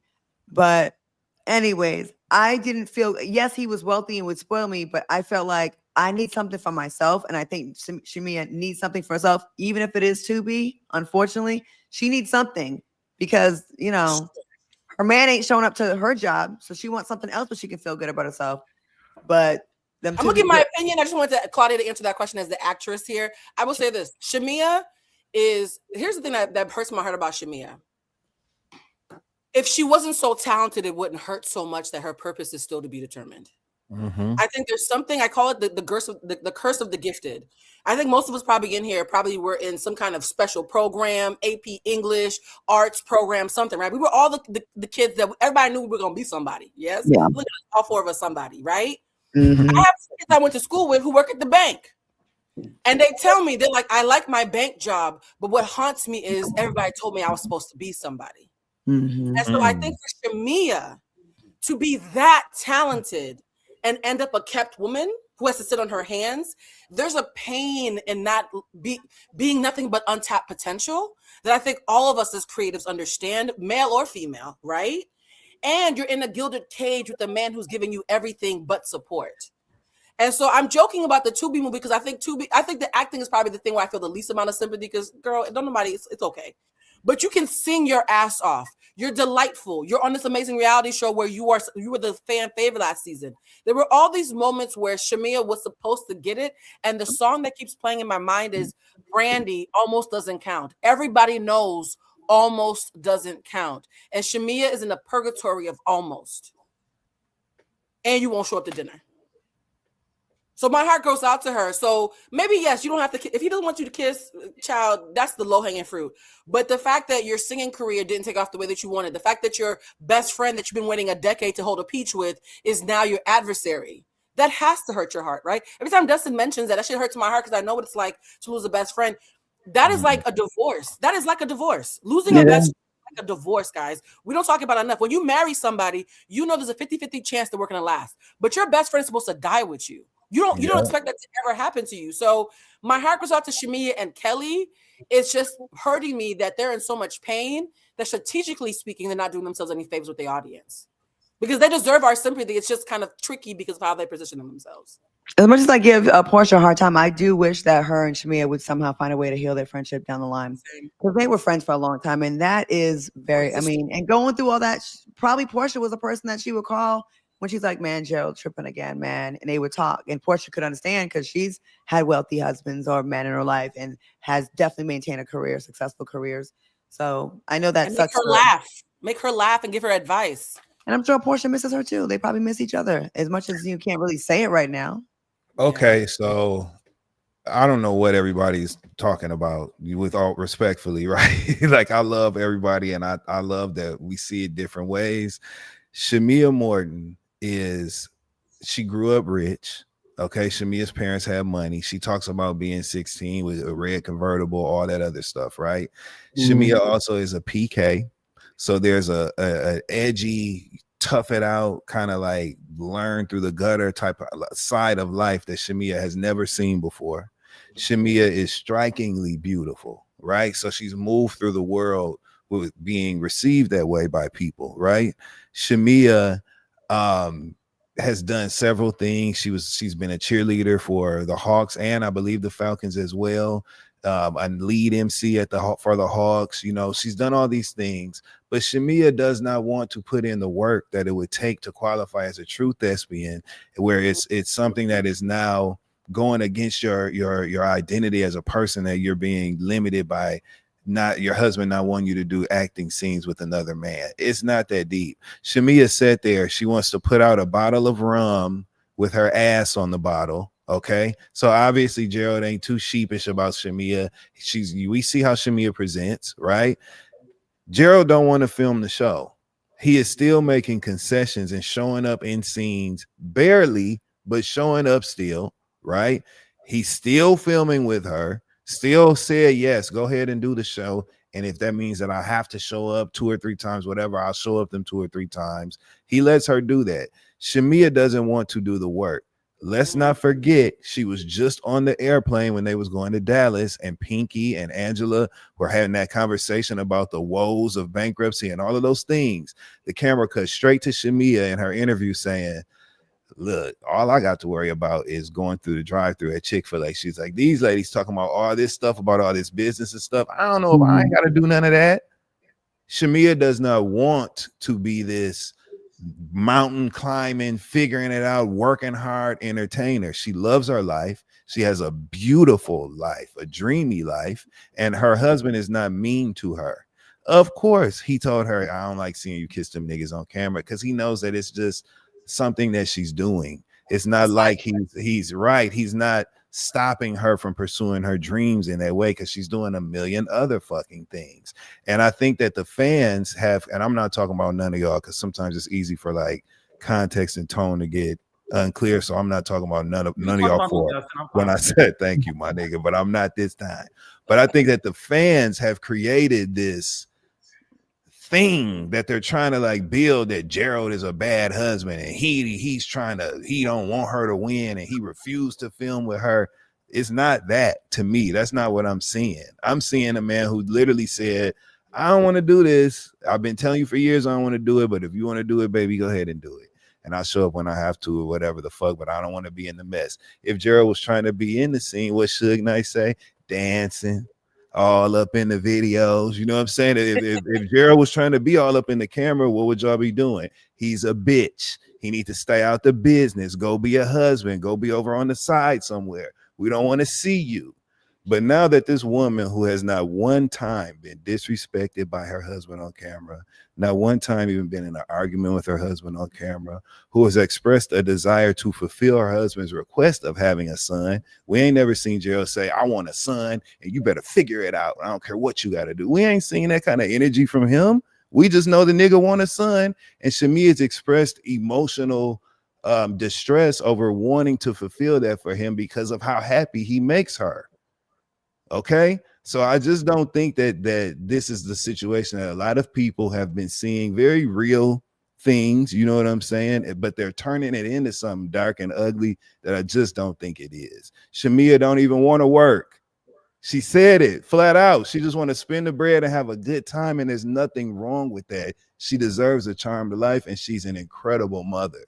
She's an excellent mother to their daughters. Let her do her thing and let Gerald do his thing. They obviously all right with it.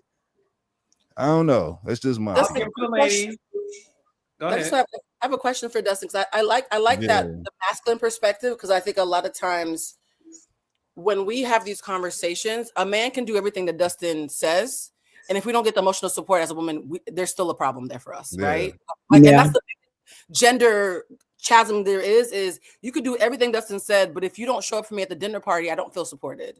And so my question is, and I like the point that you made, there is this thing about people who envy a spot that they didn't work for. Because one thing we can't ever call Porsha is lazy. Okay? Porsha has earned her money and her peach several times over. So if you have Porsha, the one who can take the L's, take a licking, climb that mountain that Shamia don't want to climb, do all the things and get back up, right? You knock Porsha up, she gets back up like those little dolls, right? And then you have the friend who has to Dustin's point, the softer life, who kind of wants that too, but is not willing to suffer for it. What advice would you have if you were her friend, Dustin, about the fact that she wants what is had by the hard workers, but doesn't have the disposition for it? Like, how would you give her advice? That's a fact, though. I don't think she wants what's had by the hard workers. I think that enjoying the spotlight of being a real, I think that enjoying the spotlight of being on the Real Housewives of Atlanta gives her access to celebrity. I think that access to celebrity is something that she's always had, either by proxy or by being close to someone who's a bona fide celebrity, or by her own notoriety locally. She was in a singing group with Carrie Hilson as a teenager in high school, always been a local figure in Atlanta. And before the internet was the internet, being a big deal locally was a huge thing, right? Because the visibility wasn't global like it is. Shamia's always had attention, and right now, guess what? She's level set with Porsha. They're on the exact same show in the exact same capacity. All the extracurriculars are the extracurriculars, because for whatever other pursuits Porsha has professionally, Shamia got a real husband that's rich, that's still around and that loves her. So I don't think that Shamia is clamoring to be this superstar, whatever. She's had the resources to be able to do it. I don't think by merit of one of the arts. I'll say it like that. She's saying here what did Gina say? Nya around the house. She's saying around the house, you know what I'm saying? And in her own capacities. But Shamia is not willing to do the grit and really push. Look at a person like Candace Dillard, right? Candace Dillard Bassett from Real Housewives of Potomac. there's no question whether or not Candace has a passion for music, being a singer, doing the work. She has left the Real Housewives of Potomac and remained visible as an artist, pushing it down our throats to the chagrin of a lot of people, right? Who don't think that she's a real artist, but she's making it known that that's a passion for her. We haven't seen that from Shamia. Shamia released a single, which was great. I bumped it. It went platinum in my house, but it was released to coincide with the season. And that was it. There was no press run. There was no push of Shamia as an artist. Here it goes, because it's not that deep for her. I don't believe that Shamia wants those things as bad as you all have suggested she does. I think that if she gets it, she gets it. No, I think she does. I think she people does. that want it work for it, and you can see it. We Well, don't see it from her. I think there's a difference, right? Listen, there's Beyonce. ... So I definitely agree with you that, listen, it's like the four of us, right? There's tons of people who think what the four of us do is as simple as hopping on this with a light and a mic. But you and I, plus the girls, know this takes grit, hard work, research, and there's tons of things to do it in order for you to be great at it. I think Shamia 1000% wants everything that her heart desires in terms of superstardom. I definitely think that if I had to take a guess, and this may sound a little crazy, but I'll just say it. I think Shamia would choose her career. I think Shamia wants the career. I think Shamia, I'm curious, I don't want to speak for her. Over Gerald? Carlos, is that what you're saying? I don't want to misunderstand you. Yes. As I know tons of women, and I'm sure you do too, Dustin. And the girls, I'm sure y'all are friends. You look just like Marlon Wayans. It's been messing me up the whole show. Like every time I keep getting distracted. Every episode, the resemblance gets heavier. Does he know that? I did an interview with somebody last week, and they stopped in the middle of the interview and said, "I can't stop staring at you like Marlon." Yes, but you look more like him than he does currently. So does he feel away? No, you look more like Marlon Wayans at his peak than Marlon Wayans does currently. No shade, Marlon. And so I can see him feeling away. I can't wait to see him in person too. But the thing is this: if I had to ask Shamia a question, I would just want to know if my biggest Justin, you better go. My biggest thing for Shamia is you have the rich husband and the rich life. You now have the dream job of being a housewife, because she wanted to be a housewife for many seasons. She auditioned a lot of time. A decade, yeah. Was both worth it in the end, and only she knows that. But I do. Shamia, everything about Shamia is absolutely correct. I think Shamia is one of the most beautiful women in the world, and I think Shamia, hands down. And I even hit up Shamia episode 1 when they played that Glade commercial that she. I said, I just need you to know that this is what you should be doing. Like this, you're good. Like I said, I went to Amazon, bought some Glade plugins because Dustin, I really did. You about to go get the Amazon delivery box, Lord. I really wanted to show that. Shamia, we're not sponsored. Put it away, Carlos. We don't have a sponsor. Right. I let us Glade. But my point is, and we'll move on. But my point is, I do think this. I think it's one of the things where you think this is what you want until you get it, and you're like. I agree 100%. I remember. Listen, I do think that Shamia wants a career because she used to be a dancer for basketball teams and football teams. If you know anything about what those girls are getting paid, they're getting paid like $25 to $50 a game. Anyone that does that is they do it for the love of the game and to maybe get in front of people to get bigger opportunities. No, that is a grind. She also was on morning radio. I'm sorry, it was afternoon radio. She was doing radio in Atlanta with Tigger, right? And I think she did tries with the Ricky Smiley show. That is a hard gig, you guys. It is a hard gig.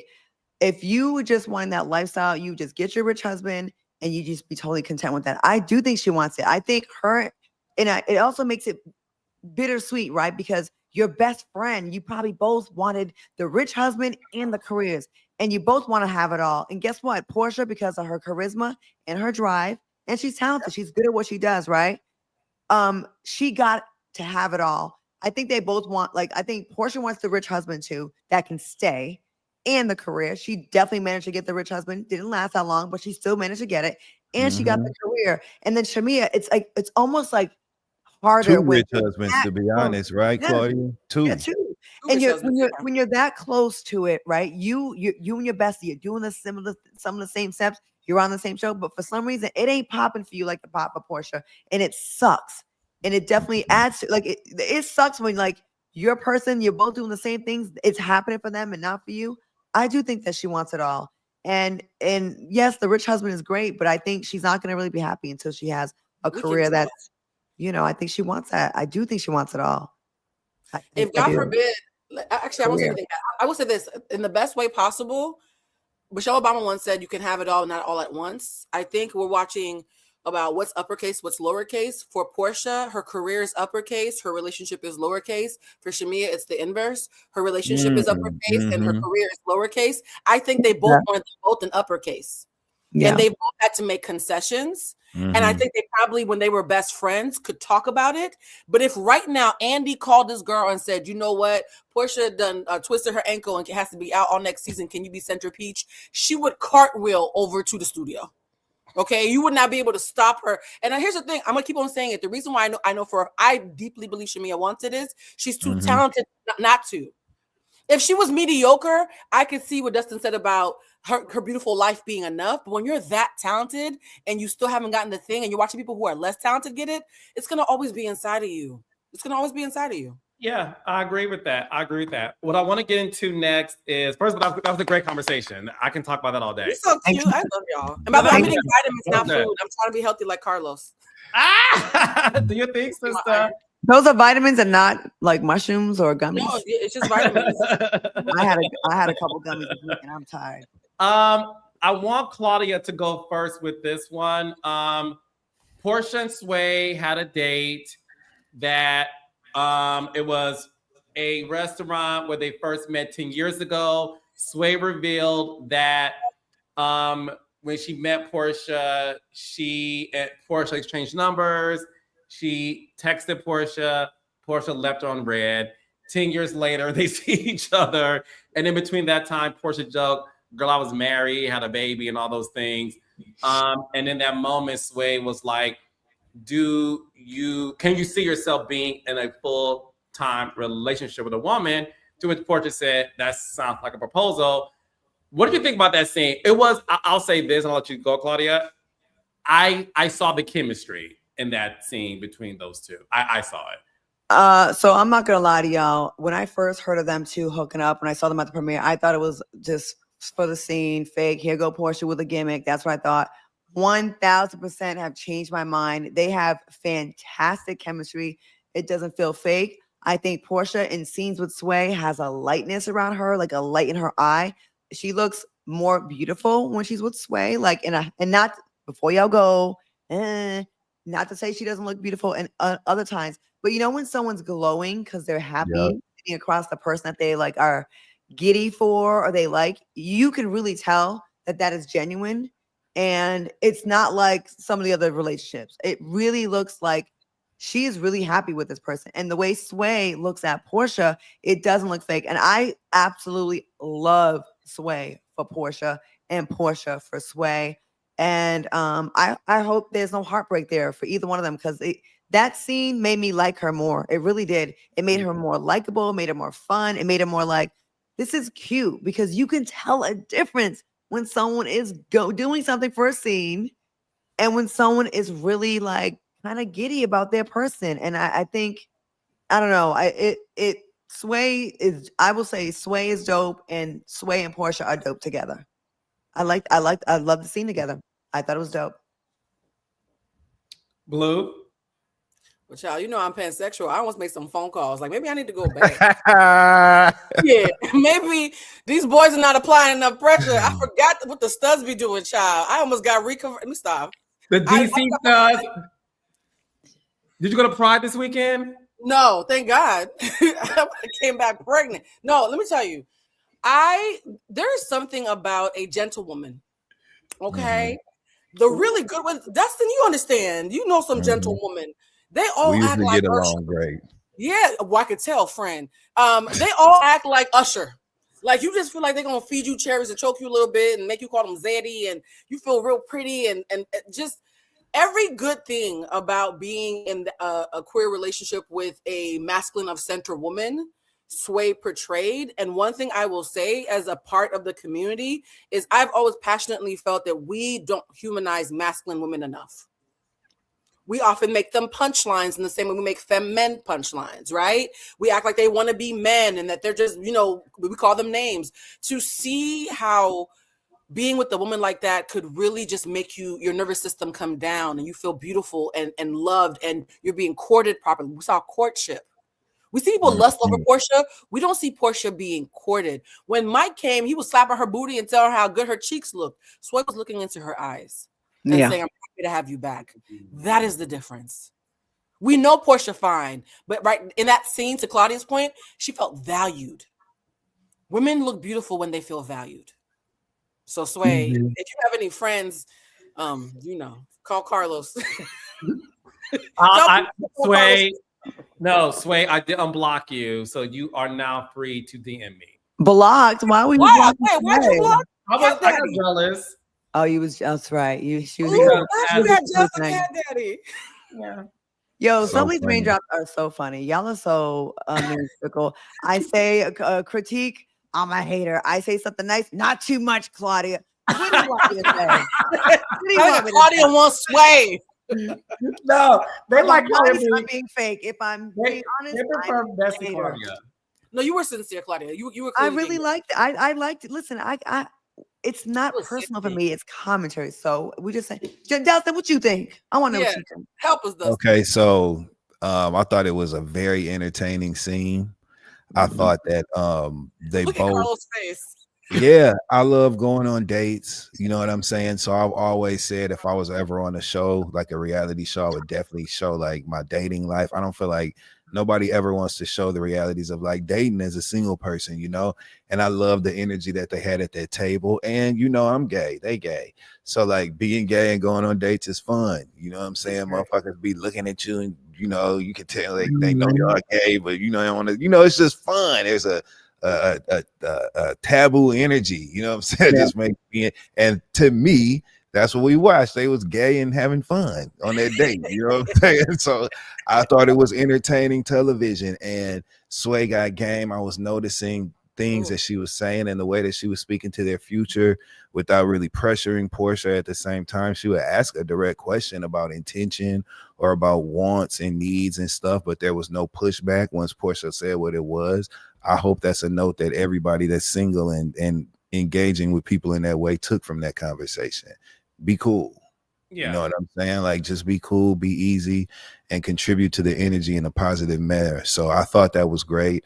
And I liked seeing them together. It was good to see. Yeah. Oh, you are Sway. Oh my God. As you're talking, I'm like, nigga, you are Sway. I thought it was Now, if you back with a man next season, we gotta take all this nice shit back that I said, okay? Yeah, for some reason, and it's funny because Dustin, the human encyclopedia, for Claudia and Blue, Porsha was on Ultimate Girls Trip. Yeah. And not a psychic or a prophet, but someone along those lines said to Porsha that you're going to end up with a woman. You have problem with lesbian. Yeah. You have a problem with lesbian. That's what he thought. She said lesbian, I'm married. Well, girl. The way I would have fell out dying when that motherfucker said lesbian, I would have fell out over there, man. Yes. So I see something big in their future personally. And I like the fact that Sway even said that she would carry a child. Because again, the mass presenting, they're called studs. Yeah. It was a nice surprise to hear Sway say that and how she wants one within a year. So I thought it was a great scene, and I agree with all of you guys. I think it showed that Porsha feels way more comfortable now Being that gay. she's able to just be gay. Be Dustin, gay. Dustin just call everything No, gay. but Gay. I love it. It's Be gay. Just I mean, gay. It Yeah. actually makes sense with some of the choices that she made with some of the other men. Like you, like I feel like okay, all right. That's why some of the other things didn't work out. You know what I'm saying? Yeah, because you gay. Because we were Okay, like, huh? I'm about to do a drinking game. Yo, Blue, what Janet Jackson say? Hey, you gay? You can't. Who's doing the bending? You doing the bending. Why are you gay? Why are you Why gay? are you I am gay? not gay. Why are you I gay? know gay. He's gay. My brother is gay. He's gay. Y'all, I need to go on a date. Porsha just that scene made me realize I need to get out more. These boys are not fun anymore. What's Go pride? back to the DC stud. Or LA one. I know a couple. I got a couple stud friends in LA. Oh, really? They got good We credit. got it though? going on too. Oh, Huh? you're sick All of men studs right now? got good- well, most studs got good credit. I'm sick of sick of dudes? cowardice. I'm sick of cowards, and it feels like the gays have more courage than the straight men. I told you guys a million times that sometimes when I crave strong, confident, masculine energy, I have to be around the gays because the straight boys are being baddies right now. We're going through a baddie epidemic with the straight boys. So yes. They've been trying to be the bad bitch for years. So I've heard. Oh, a bad bitch just text me. Oh, a bad bitch. What's his name? What's his name? Claudia, who I'm thinking about. No, that's someone that I Okay. ran into on it. Okay. But my ex was at the thing. That's who I'm talking. I'm My just gonna have ex, to text you. my ex 'cause was at the thing at the event. That's who I thought you was. Oh my god. That's why I was like the one I'm thinking about. Oh yeah, I was told going you. with the ex. No, yeah. he ain't text me. Anyway, Yeah. Next This- Thursday, Patreon. we This All talking right. week has been too much. crazy. We talking too much, Claudia. Yes, this week has been crazy. This week has been. It's been good though. Good. Let's get into Phaedra's Reiki event. So Phaedra is a Reiki, and Blue, since you are our supernatural spiritual sister, Yeah, bro. what were your thoughts on this? So explain to the raindrops a Reiki, because she calls herself a Reiki master. Is she on her Cheyenne Bryant? It's giving Puff the Magic Dragon, but sure. Oh wow. She wants to call herself a Reiki master. Now, real quick, when the raindrops, Carlos asked who just walked by the mirror. Oh, Carlos. They clocked you. On that Not note, Dustin let me came turn down my as soon as camera that off. happened. Carlos, did somebody just walk by your mirror? Ah, Not everybody came down. Now hold on. okay, Claudia, Blue, you they left stepped us alone. down. But Blue, anyways, the raindrops Uh-huh. clocked you. They saw somebody walk by in the background, and you could see the little piece of a mirror behind Carlos. Yeah, Carlos. They have a shirt or no shirt? Was there a shirt where they closed? Can you explain to us, Blue, what a Reiki master is, please? Can you Okay, explain to us who's at their house right now? Can you? Carlos got me about to pass out. Can you explain the energy in the mirror? We can still see an elbow or something. Someone Claudia, he said that moved the they camera. passed You see by he moved the twice. camera? They said twice. They passed by twice in the back. I'm gonna rewind this. I can't wait to rewatch this. Oh, I can't wait to rewatch it. What timestamp? It's 1 hour and 57 minutes, Claudia. Yeah. Okay. Thank you, Blue. Right. My day was good, y'all. Fine. Fantastic. Blue, explain to us what a Reiki master. Every time you do this, Dustin comes back in a puff of smoke. I'm waiting for an elbow in the mirror. No, Carlos. What? Carlos, No, now you Carlos. upside down. No, not you. Bring it back. It's okay. It's okay. We're all What's friends up, here. Carlos, friend? We just want to What's say hey up? to you. You know what I'm saying? And we'll Hey, beat you friend. up if you do. We're gonna beat you up if you do our brother wrong. But other than that, you our brother Come too. outside. That's We're not it. gonna hit you. That's all. Yeah, we just You wanna our talk. friend. We Yeah, just wanna you our talk. friend too. That's it. So Look at that's Carlos it, Carlos. smile. I just figure I'm a gentleman. I just want to say hello from my sisters. Take the lead from my sisters and just introduce all three of us to your life. Oh, Dustin. What? He's being chivalrous. Dustin's supposed to be my Pluto to my Iceman. That's what I just did for you, brother. You see that? How I just No. got in there for you like that. You know what I'm saying? Blue, explain. Oh, to us- Reiki. Yeah. Yes, Reiki's all about energy. Blue, don't entertain this nonsense. We have Y'all to finna deal do with Reiki over there, Carlos? Y'all got Oh, airbed set up in the yes. pool? What No, y'all Tantra. doing? Hey, Tantra. mirror man. Oh yeah, Tantra. That's when you be naked and staring at each other, ain't it? Yeah, and you have orgasms without you having to touch. I tried that once. It didn't work. Well, a little did? bit, Okay, did, kind that's of. all. I tried it once. It did work. It just scared me a little bit. So Reiki is about energy, right? Our bodies all hold energy and tension. And a Reiki master is someone who's learned how to harness their energy like the last airbender, and they can pull the tension out of your body. Yeah. They can pull the tension out of your body, right? It's like they choking you, but they ain't got to touch you to do it. And so sometimes people get Reiki done, they feel lighter, or they can feel heavier if they're purging something heavy. Now, here's the thing I will say. It bothers me sometimes when, under the guise of Christianity, people mock other spiritual practices. That actually did bother me a little bit.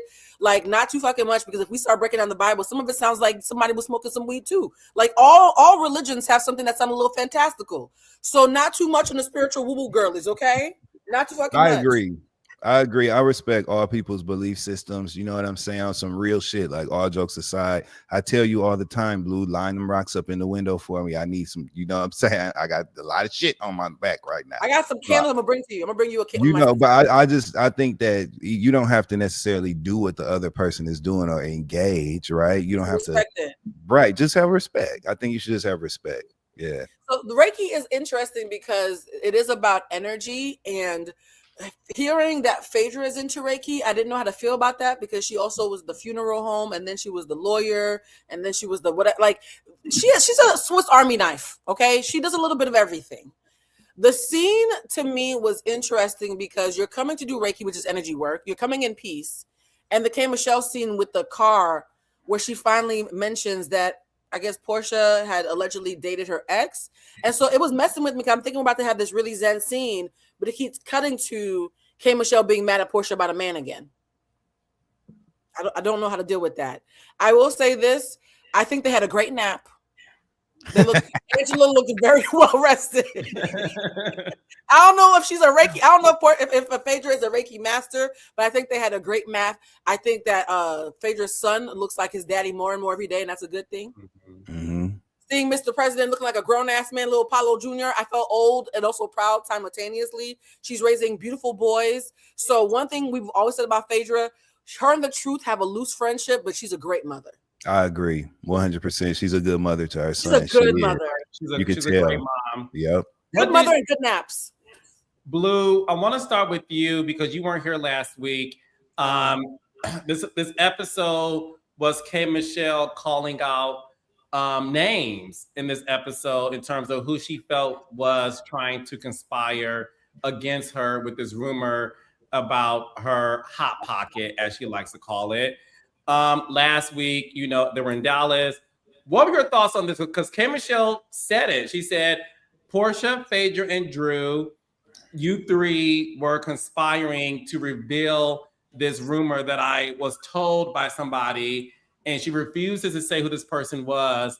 And as she was trying to talk to Porsha about it, she also revealed that Porsha and her share the same ex.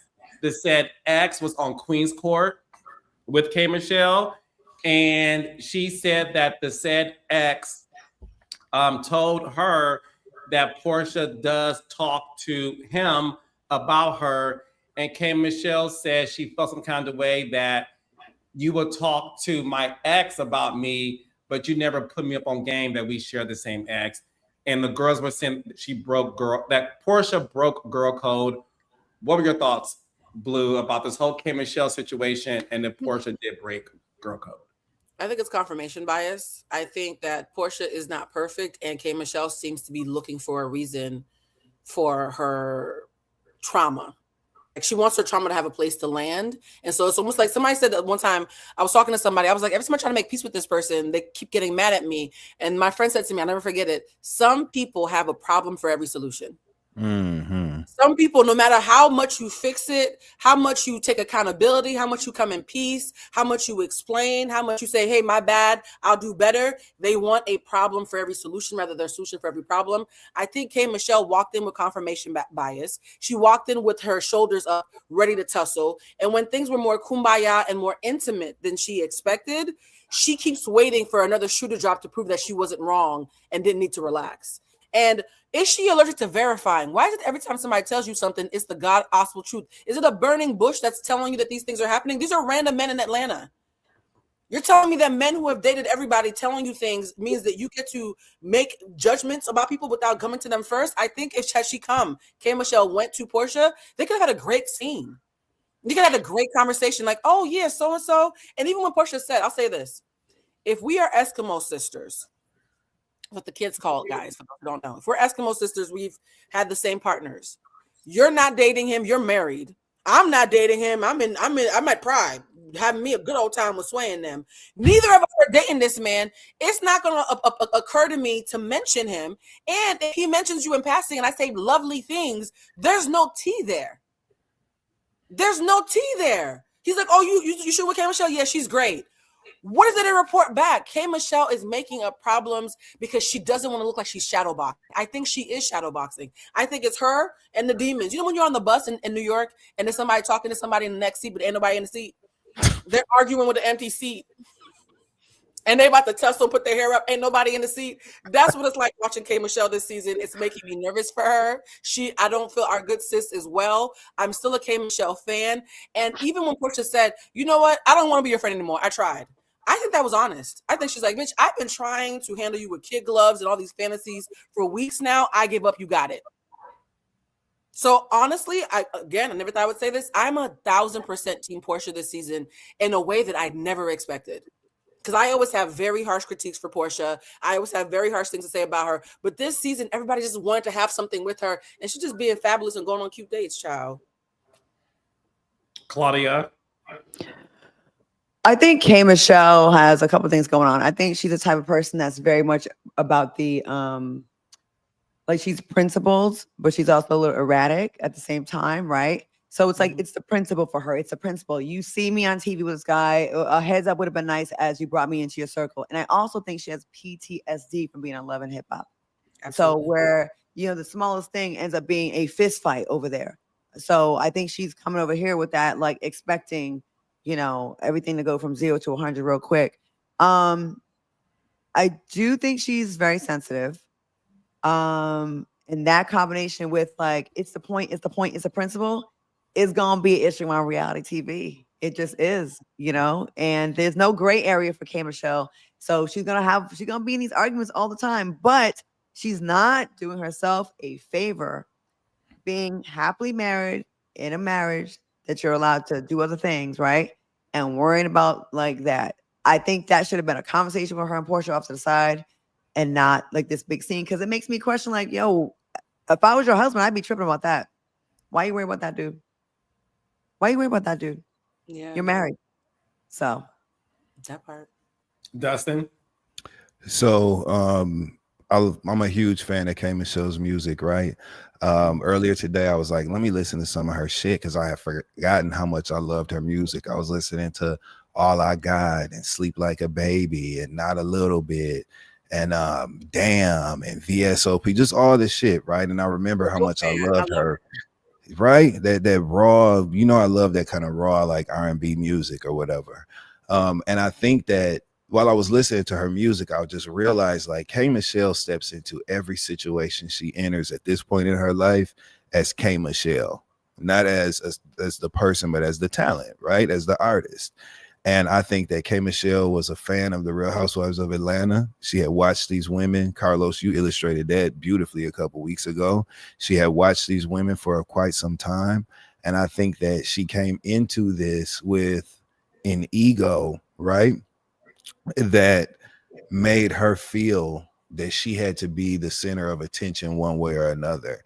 And in her mind, I think she created this request for her to kind of kiss the ring a little bit or kiss Porsha's ass. But I haven't seen Porsha or Drew or Angela or Cynthia exhibit any behavior that would suggest that that's the type of shit they was on. I've seen them be welcoming and open to K. Michelle. And so I think K. Michelle came into this show thinking that she was going to occupy a certain amount of space on the cast.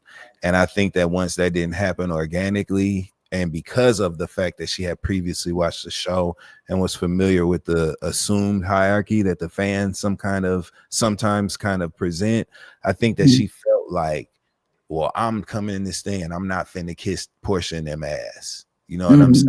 And so because of that, now she's just created this situation. And what has really brought me to that conclusion was this recent press run that K Michelle did, where she did all the outlets, reality TV, whatever, the two white guys. I love watching their content though, so no slight to them whatsoever. Virtual reality.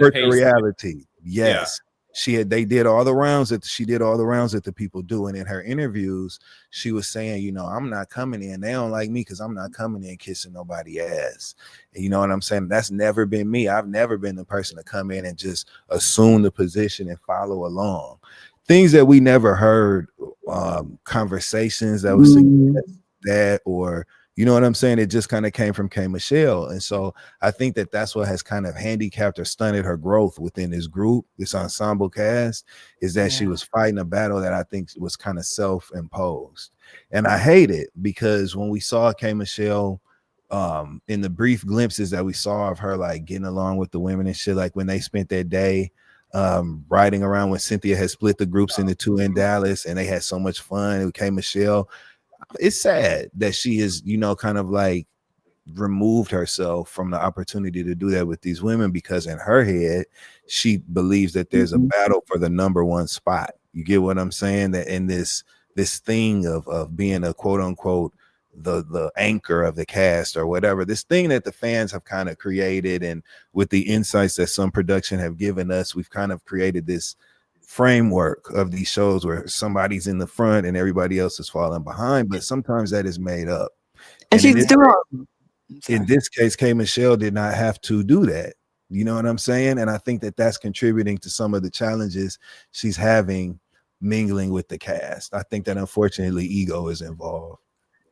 And she's overcorrecting, and then she's having this issue over there with, her being so paranoid about that and not kissing Porsha's ass. But then she's going after Drew really provoked. I mean, really, K Michelle's the one that brought up that she knew Black first to the girls. Really, she was talking about how she knew him, or he was all up in her DMs.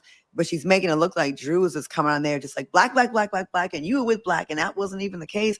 And it's like the things that she doesn't like being done to her, she's doing to Drew. And that's where we're like, wait, what? And I also think I agree with you, right? And I also think that K Michelle thinks that she can assume some dominance. So this like an unspoken dominance above Kelli, Shamia, and Pinky, that I don't think that she thinks she can take that position with the rest of the women on the cast. I think that that's the line. K Michelle feels like she can be a leader amongst that other group of women, and that's why she's been more willing to be welcoming to them, receptive to them, open up to them, shit like that, because it's like I feel secure in my spot. But with the women that, because of her watching the show previously, she has placed in these lofty positions in her mind, I think that it's challenging her assimilation with those women. And I don't know why she's doing that to herself, because she's a fucking star. You don't have to fight for positioning.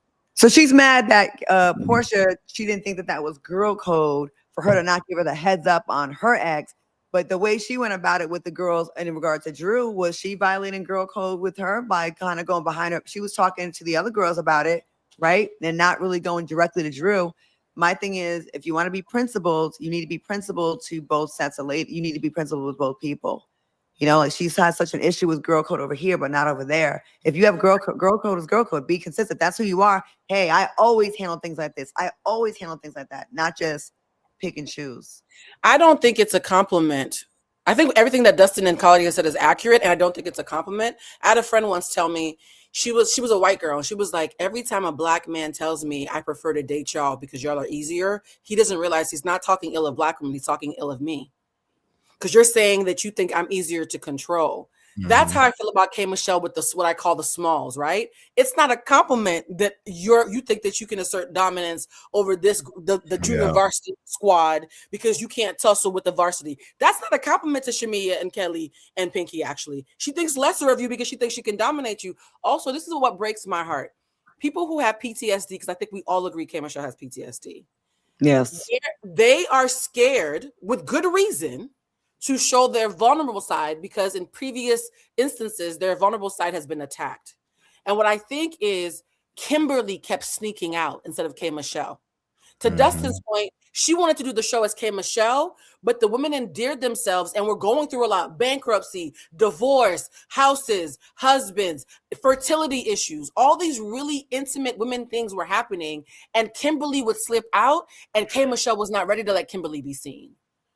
And so every time they get intimate with her, think about this: she's crying around them around the pool. Now there's a scheme that tots that up. Every time Kimberly sneaks out, K. Michelle wants to create some drama so she can hide Kimberly and keep her safe. Baby needs a therapist, because my heart is aching for her. I don't feel like I'm watching someone just have a misstep on a reality show. I think I'm watching someone confront their present and their past and having to like shed skin and become somebody new. It's an ego death in real time. I agree. Fascinating storyline, right? Like if this was a different show, right? I want to meet Kimberly. I want to meet Kimberly. Well, but I think, listen, I think all of you guys are saying something that has a lot of merit to it. I think if this was a different show, the storyline should be, I was this one woman on Love and Hip Hop, right? Yeah. Where, like Claudia said, I am not used to a sisterhood. I'm used to the moment you're just seen with a woman. You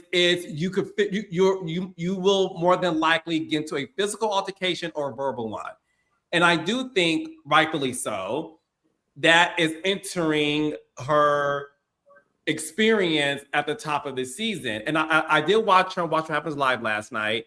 And to her credit, she did admit that, because Andy did ask her, like, the fans feel like you are activated on Twitter and not in scene. And she said, honestly, I would listen, because I just would, and I would go home and I would think about it and I would go on Twitter. I think she's acknowledging that that's not the right thing to do. And I'm saying to the world that is not the right thing to do. You need to confront things in person. But I do think she's dealing with the PTSD of the show. She imagined being the popular girl in high school. You then are a freshman in college. And then you were that bitch in high school, but in college, you're the freshman. And you're seeing this new group. You always wanted to go to this school. Excuse me. And then you're trying to find your way. I think K. Michelle is trying to find her voice. But I think what she did, unfortunately, is she allowed her thoughts to control her, to where instead of verbalizing it, she would sit there, go home, process it, talk about on Twitter. And I do think that's why Porsha's like, I'm done here. Because when you just said to her, I called you the bimbo. And she was like, so that tweet was about me? You didn't say shit to me in person. And I think K. Michelle has to figure out how to navigate the PTSD, rightfully so, but also getting to know these women outside of, because on Love and Hip Hop, and I will say this, on Love and Hip Hop, not Yavana, stop. Not Yavana. On Love and Hip Hop, I will say this. Oh, did he walk by the mirror again? I will say this on Love and Hip Hop. We're about to have us in the bathroom next. Okay, you can have the camera in the bathroom, just hide. We can see. Well, hell, we're going in the cabinets. We're in the cabinet right now. I'm next to the beans. Okay. The lazy Susan. I don't eat canned food, Blue. Does he have a black and white hat on, Carlos?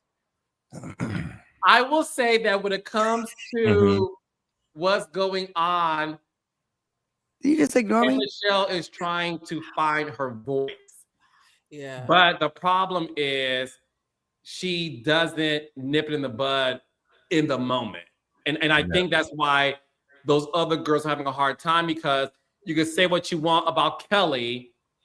Kelli shades you in the motherfucking moment. And that's why when Kelli made that comment, when Faith was like, all right, I think we learned something. And she said, yeah, we learned that Porsha fucked every Nigerian in Atlanta. Porsha immediately got up, finger, glass. And I mean, that moment alone, to me, really showed K. Michelle, this is how you do it. Yeah. Like, Yes. This is what we do, bitch. Like, and I will say this. Kelli, who is the size of Miss Juicy Baby. Oh, now Miss Juicy. Oh, wow. Yes. I will give Kelli the props in the world. I don't know too many chicks that is brave enough to sit next to Porsha, a stallion, who was 4'9", yeah, and shade her right next to her. Kelli, She's fearless. she'll climb your leg to hit I love you. that. I love that. Kelli love needs it. to stay. I love Kelli because Kelli knows how to get Porsha activated. And because Porsha is a smart businesswoman and a vet, I know Porsha appreciates that. Yeah. Like Porsha and Kelli, to me, y'all can drag me. Porsha and Kelly's giving me Porsha Kenya tease. It's something about it is. Oh, it is. Oh my God, not you're to right. me. No shade. Shamia can't activate Porsha. No. But Kelli, no. Kelly's courageousness, audacity, okay? Her audacity. Kelli is fantastic, and round of applause. I honestly, I love. I told you, she to me, she actually is the true queen of the smalls. Not K Michelle. She is the queen of the smalls. She's the queen of the smalls. It's not K Michelle. It's Kelli for me. And she's been getting a lot of hate too, and I like that.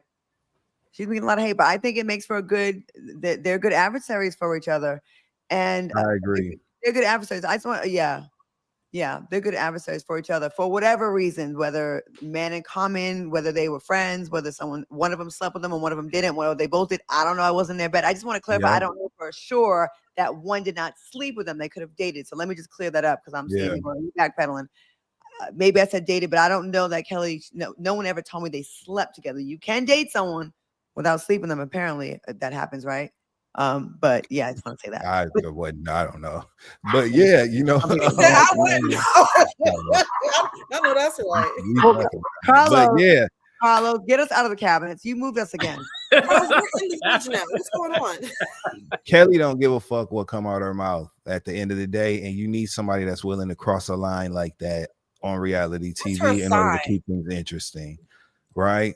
And so I thought that the way that she was swirling that wine glass, and when Porsha, when she said what she said about the Nigerian guys in Atlanta to Porsha immediately turned around and was like, bitch, you done fucked everybody. And when she put her finger in her face like that, Kelli took that wine glass and she said, she started doing like, it was just, and what made it so good was that it was 100% organic. That was not nothing rehearsed per se. That was just off the dome, back and forth. It was authentic, and that's why everything else. That's why it felt good to watch as a viewer because it was real. It wasn't a skit. And back on Kim's show, real quick. I think it's weird that she's having such a struggle with this. I think when you try to like go into a different genre, like you came from the love and hip hop, and you go into like Housewives, and you're like, well, I'm supposed to be elevated, so you're not really sure how you're supposed to be in the show. Just be who you are. That's what's got you there. And you never had these issues to respond in the moment on Love and Hip Hop, and you never were at a loss of words. Like, it's kind of weird to me that on this show she has to process it and then go home and then tweet about it when she had iconic moments on Love and Hip Hop where in the moment shaking the table and all that kind of stuff. You didn't have to process it then, but why is she having so?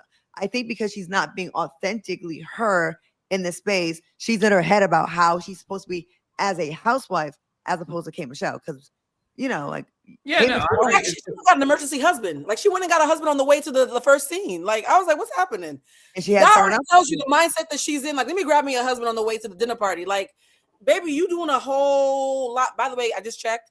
Kelli and K Michelle are both Pisces. Okay. Oh. Let me tell you, that explains a lot. Pisces, they have strong feelings. It's two fish going in opposite directions, child. Up is down and down is up. I will say this: if K Michelle acted more like Kelli, we would have had the season that we expected. That's what's breaking my heart. I think at the reunion, they should invite people to sit in the audience, and they should invite all the Nigerians in Atlanta. And what about don't do that as violence. What about the preachers in Atlanta? Because Porsha did say, let's talk about the married preacher, and she pointed, because Porsha at this point blacked out, and when Porsha pointed her finger at Phaedra to say, and you know it too, and Phaedra's like, I mean, I know, child. I guess, child. I guess. So what? They're lying. What they did, Claudia, they went on Phaedra's Instagram page and screenshotted all the pastors that follows so they can narrow down which pastor or preacher that Kelly is allegedly sleeping with. That tea is juicy. And the thing is this. Wasn't Phaedra messing with Jamal Bryant? They keep on saying it's not him, though. She was. No, I heard. Oh, I'm sorry. Case, I mean, I heard. No, I heard the same thing. Yeah, I heard the same thing. Mr. No, Chocolate. come on, man. We Jamal, can't be Jamal, I can only, as a journalist, hey, Porsha, hey, Claudia, as a journalist, Candy did ask Jamal Bryant and he denied it. Of course he doesn't deny it. What does that mean? That doesn't mean I was just, I like taking for the record. And niggas be lying. As a journalist, niggas be lying, but okay. Eddie Long used to act like he was into women, and he used to be up in my building in the Atlantic Station with the boys, and I used to see him all the time. So people be lying, okay? So Jamal Bryant especially. He said Target was over. He said we're not protesting no more. That's a lie. I do like Jamal Bryant though, so maybe it's not him. Maybe it's somebody else. I don't know. Well, the thing is, according to my sources, I may have some breaking news for you guys. So hold on, give me a second. I want to make sure because the raindrops are reporting. Wait, I don't think it's not happening right now. Are we on CNN of reality TV? This is cool. We should get false alarm. Justin is great, false alarm. But the thing is this, I will say this, Kelly, I can watch Kelly versus Porsha all season. I love it. I'm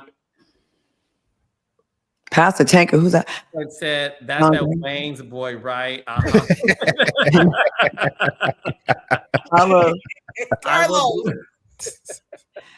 That's real. Their argument, I'm gonna say this from just looking at how girls behave, women. The way Porsha is reacting to the Nigerian accusations is not the way Kelly is reacting to the pastor thing. And that should tell you all you should need to know. If someone says something like so ridiculous about you, that's so not real, you'd be like, wait, what? Girl, bye, whatever. But when they say something that's kind of in the lane, like if someone said to me, that's why you was ran through by a football player, I'd be like, well, hold up now. You know what I'm saying? Which team? I'm like, well, I did. I might get mad at you. Hold up, man. What season of life was I in? But if you said I was with like a scientist, Claudia, please. I'd be like, whatever. Claudia, don't change. When I tell you, Carlos, I'd be like, hold up now. Now you hit a nerve because I have been down that road. But if you tell me something that's so unreal, or that field, go ahead, Claudia. What'd you say? He said the field, not the road. It's a field, honey. Oh yeah. Listen, I used to think I was gonna be married to a football player, and then I dabbled with a basketball player or two. But now I would like the coaches instead because I'm older. I'm more mature now. I'm more refined. But if you accuse me of being with a pastor, I would be just like how Kelly would be like, girl, name him. Who is he? Like I'd be like, I want to hear this myself. But the way Porsha reacted, there was some truth to it because she has had some dealings and with the country on the west coast of Africa. So it's you got to look at the of Atlanta. Can we interview them? That would be have them in the audience and at some point say, please stand up if you have in fact been with either of these women. I'm just saying. Everybody's gonna stand up. That's Kim Michelle's former show, Claudia, that she's trying to get away from. But I will say this: I really am loving the season. I love all 8 women on the show. Mm-hmm. And it's funny because the season started off good. It wasn't bad, but it was good. It was fine. These past 3 to 4 episodes, I have been really enjoying it. Like this episode had personal story. It had revelations and baby, it had Porsha and Kelly knucking if you bucking, and I thought it was a great episode. It's giving first chair to both of them. That's what it's giving. It's giving first. Oh, Kelly first chair. Kelly, yes, Kelly and Porsha. No, Kelly is the first chair of the smalls at least. If they have them separated, yes, Kelly and Porsha first chair. Should be first chair. I agree with that actually, absolutely. And it's gonna get bigger between them. Kelly's carrying that entire squad by her on her little back, and she is Kelly. Is Kelly the Porsha of the smalls? Yes. Who else would it be? Yeah, at this point, she's earned her place. Like she's fought for her place. She's climbed up every leg and every mountain and said, "No, I didn't sleep with that man." Like Kelly is working overtime for her check. Kelly's earned her money. Who else earned their money? It Porsha certainly ain't always- Phaedra. Phaedra ain't gonna be over there because she's still Phaedra making needs- faces. Phaedra She needs to be in did the play back. the flute this week, and we did know she is, good at that. So I was impressed at the flute playing. She was really knew how to work that flute, and it sounded actually really pretty. I'm not hating. Like I was like, oh, she really can do that. Because when she said she could play, I was like, oh, just another one of. She really did, and she did a good job. So Phaedra, What was it? An oboe? What was she playing? Not an oboe. it was a little. What was she playing? Well, she's good at blowing hot air, so yes, I'm not surprised. What was it? A recorder? What was she playing? She was Casting blowing. vote? She was blowing the whistle, and that wasn't her first time blowing the whistle. Read between the Oh. Her lines. home Right. is beautiful. That's a beautiful Really house. nice. Did y'all watch her house tour? Yes, Yeah. Like, she's had it the since home 2017. itself, like the floor plan and Yes. shit. That Foundation of property it. is gorgeous. Gorgeous property. The house is dope. Angela didn't say much this episode, neither did Pinky, but I really do feel like Angela's in a really great sweet spot this season Mm-hmm. where she shows up when she needs to and she pops her popcorn and watches the show when she needs to. She's doing a really great dance of knowing when to pop up and when to lay back down. The girls who are rookies on other reality shows, watch how Angela has been moving. Mm-hmm. That is some vet behavior. Has she been on a reality show before? No. No, she hasn't, and she fits like a glove. And then so raindrops next week, Angela versus Shamia. This season, Oh my God. baby. And sorry, Blue. Shout out to the 9,000 people in the comments. In the chat today. We love that you guys decided to celebrate Memorial Day with us. Wow, it's amazing. We appreciate you all. Amazing. Okay, Wow. so I'm going to come swiftly through these super chats really fast. Thank you, Lula, for adding those that made sense for the topic. Okay, quickly, BB, Carlos, why did Dr. Heavenly have on that darn wig? And why was Mama D Flash? What are you talking about? Dustin, do you know anything about this? I'm glad I don't know. I don't know. I love you, BB. Okay. Sarah says, Cindy Love from London. Hey, London. Atlanta Housewife is so good this season. I did notice how K. Michelle's tone changed from when she was confronting Porsha compared to Drew. Yeah.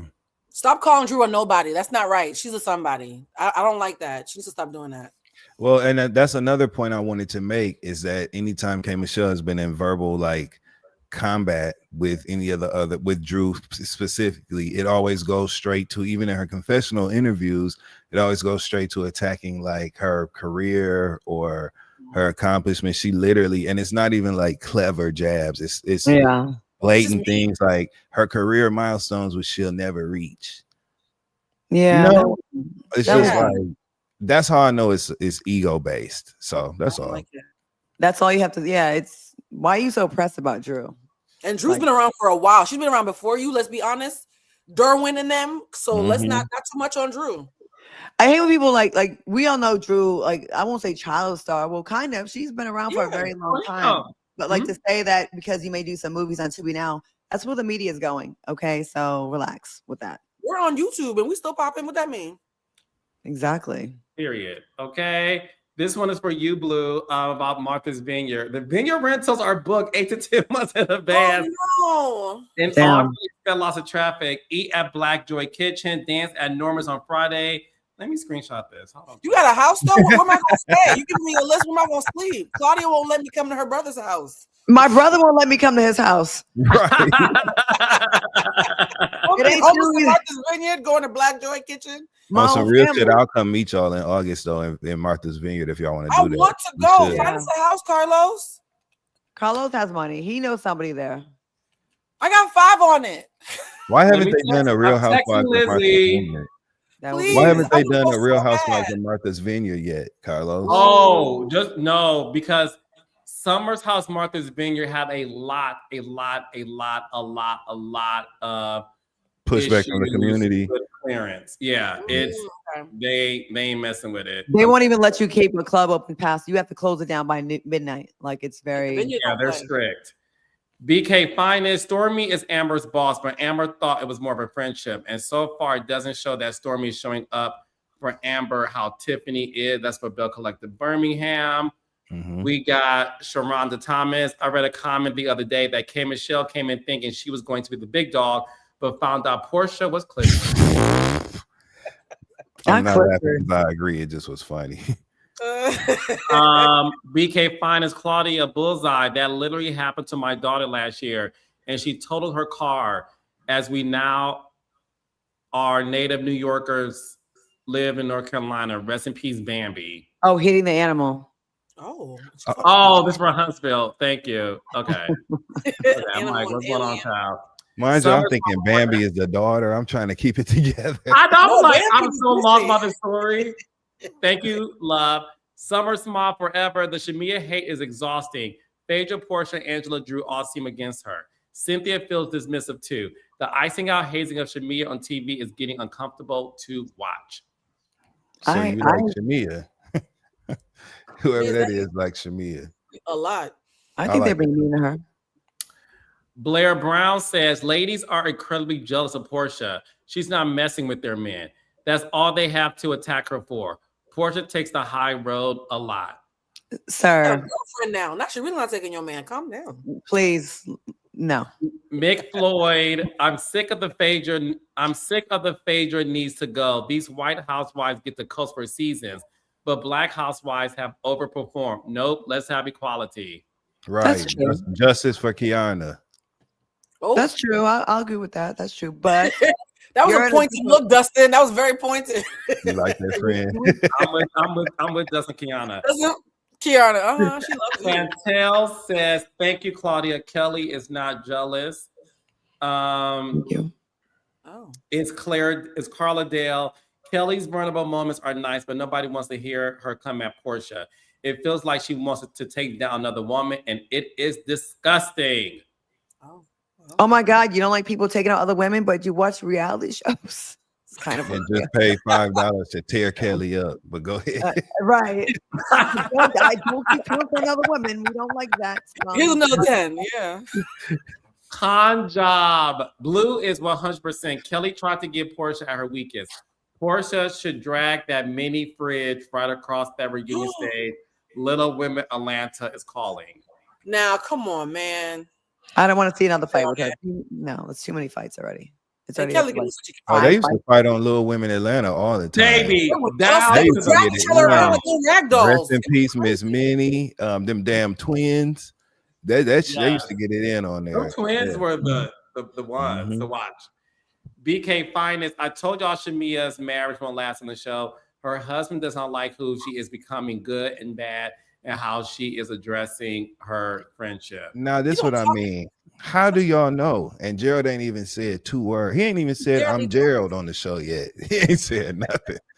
Oh, he doesn't. How do y'all know this? By the way, I hate to say this. Does anybody see that Jared looks like the man who does the hip dancing? Or what and a what and a what? You know what I'm talking about? The guy who does the hip it's a TikTok thing. Yeah. Okay, so I'm gonna show you the video of the man who does little dances with his hips. He looks just like him. I'll send you the video. Dustin, have you seen it? That's you know exactly what I'm talking about. A what and a what and a what and a what and a what and a what. He looks knowledgeable. I'm gonna send this Angel Massey. Okay. Angel Massey. Okay. I'm gonna find it right now. What's my Blue is so funny, man. I swear to God. He looks just like him. Oh no! Yo, that comment is crazy. Thanks, Claudia. K's and P's are absolutely different. Someone said Gerald looks like Coco from SWV. His face features give Coco. Okay, I'm done. Stop, Claudia. I don't know. How many super chats, Claudia? I have Tourette's. I have Tourette's. I'm sorry. I just thought that was a weird comment. I'm like, I don't see what they're talking about. Now we all look like we on Love and Marriage Huntsville, laughing but ain't laughing. You know what I'm saying? I'm about to look up this man right now. Oh, what and a what and a what? That's a reach. That's very much a reach. I cannot take y'all. Hi, Yvette Boy. Thanks for coming again. Happy Memorial Day. Kelly has nothing else to talk about but Porsha. Talk about something else. Shamia is keeping up with the BS. That's not true. She talked about her divorce, her chicken and waffles, her kids. Yeah, she's been talking about a lot of stuff. That's not fair. Io Midi King-kun. I have tried with Kelly, but she does her little leprechaun dance on my last nerve. As my fellow Nigerians say, baby, are you sure you're okay? That's what I think about that. Nelly G said, it is reality TV, everyone. is all over the shade room. Okay. Carla is talking about Tony Stark, the billionaire, being Jarvis. We don't know. We got Mick Floyd saying Kelly is weird. Kelly is a weird old lady that needs a best friend. Is weird. She did the same with Britt. Also put Jarvis on out her butt. Why not bring this up? That was hard to read. With a period or a comma, killing. I got a headache trying to. Claudia, I sent the Poor picture. To Carlos. I tried that bit. I really did. Let me see. Quincy says, one question: has Porsha ever been known to be a liar on the show? Blue, I'm not doing this with you today. Carlos, will you answer that? I just work here. Monica did it. Now we know how Kay fumbled Idris a mess.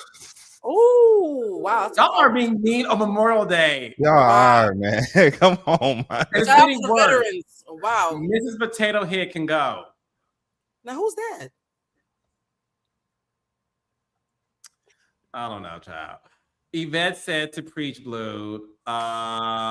Chantel says, thank you, Dustin. You're welcome. Kaylin says, Kelly's going through stuff is not an excuse. Just like a job. Leave your issues at the door. Kelly is a hater, period.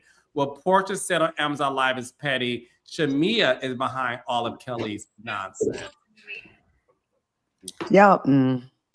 Valencia says, it seems like Shamia wants the best of both worlds. Freedom while still keeping the benefits of her marriage. I mean, that's fun. Yvette said, we are in church tonight. Dustin, Mitchell Riser also says, preach, Dustin.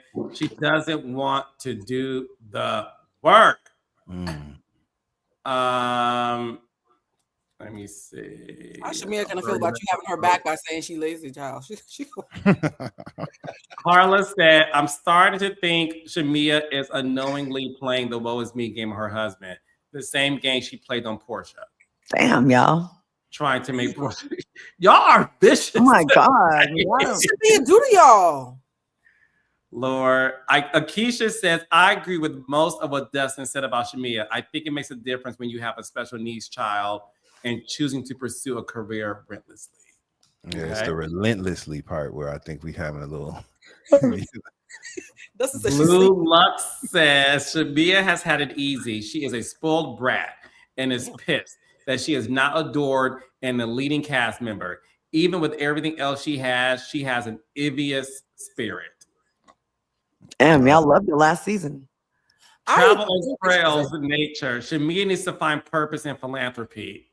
What? Y'all be hating too. No.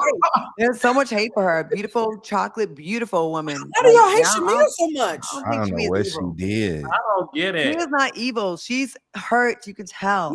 Yeah, she's not malice. I actually don't think any of them are evil. I think that all of you talk to them individually, they'll tell you what is hurting them and making them happy with their triggers get activated. Honestly. Well, this is a nice one. Hey, Yvette, I might be wrong. Shamia is heartbroken over her relationship with Porsha. You can see the pain in Shamia's face. It's sad. Kelly or Candy cannot replace Porsha. I can see that.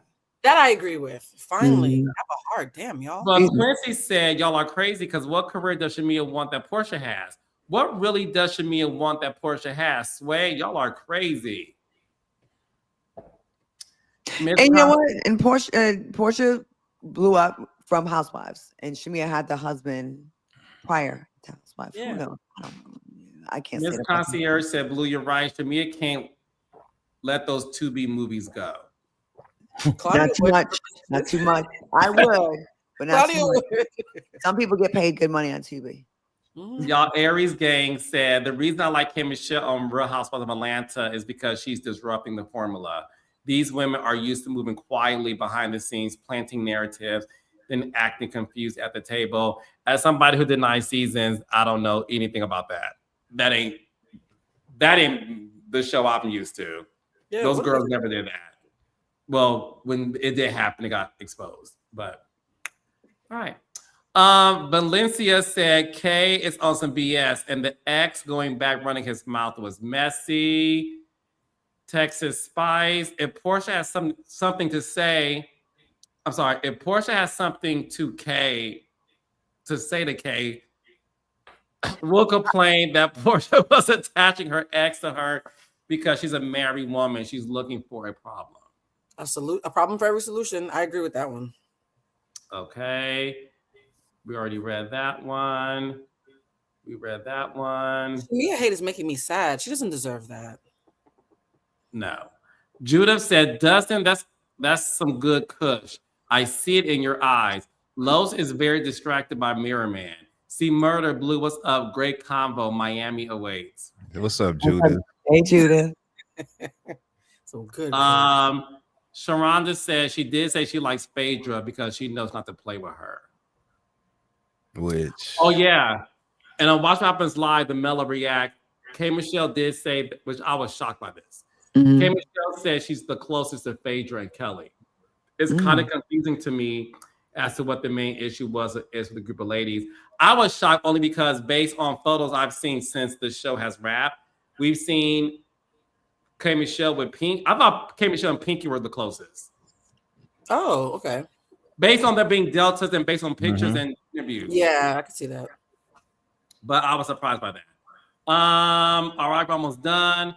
Make it a good one. Robin Dixon was dragged about her comments, and here we are now. As she should have been. As she should have been. She had no business show shaming, right? K. Michelle and some of the other talent that came from Love and Hip Hop as if they were not, good enough to be on Bravo. She should have been, she deserved that. Not dragged, but I'm just saying what she said didn't make no sense. That's all. Now she's back next season, her damn self. Yay. See? Anthony Harris says, Dustin, you are right. Think about K. Michelle's tagline in the opening of the show about being the main star, and it's her show. See? That didn't age well. Political expert, now it's making sense why K. Michelle thought Porsha was making fun of her cat. They shared a recent ex, and I think they thought that man shared the same opinion with Porsha. K. Michelle has a hygiene insecurity from her past, sadly. Miss G's G.I. Jane, K. Michelle issues are much deeper than these reality shows. I see a plethora of behaviors like the fake country boys that comes and goes. You never heard of code switching? Kira Sherelle says, hey, my faves, did any of you have a flashback of season 6 reunion when Kelly put the glass in Portia's face? I was clutching my pearls because I knew Porsha was finna grab her egg. No, but I did have a flashback of season 9 when they were in Hawaii and Candy was calling out Portia's conversation to the table, and Candy printed out those text messages. And I remember Candy was like, Phaedra, do you hear her? And Phaedra was like, yeah, I know. She did the same thing when Porsha was like, Phaedra, you know about that passer. And Phaedra was like, I know. At a table at night, at a dinner scene, after an argument. It was very similar. The scenes were very similar. That's why K. Michelle likes her.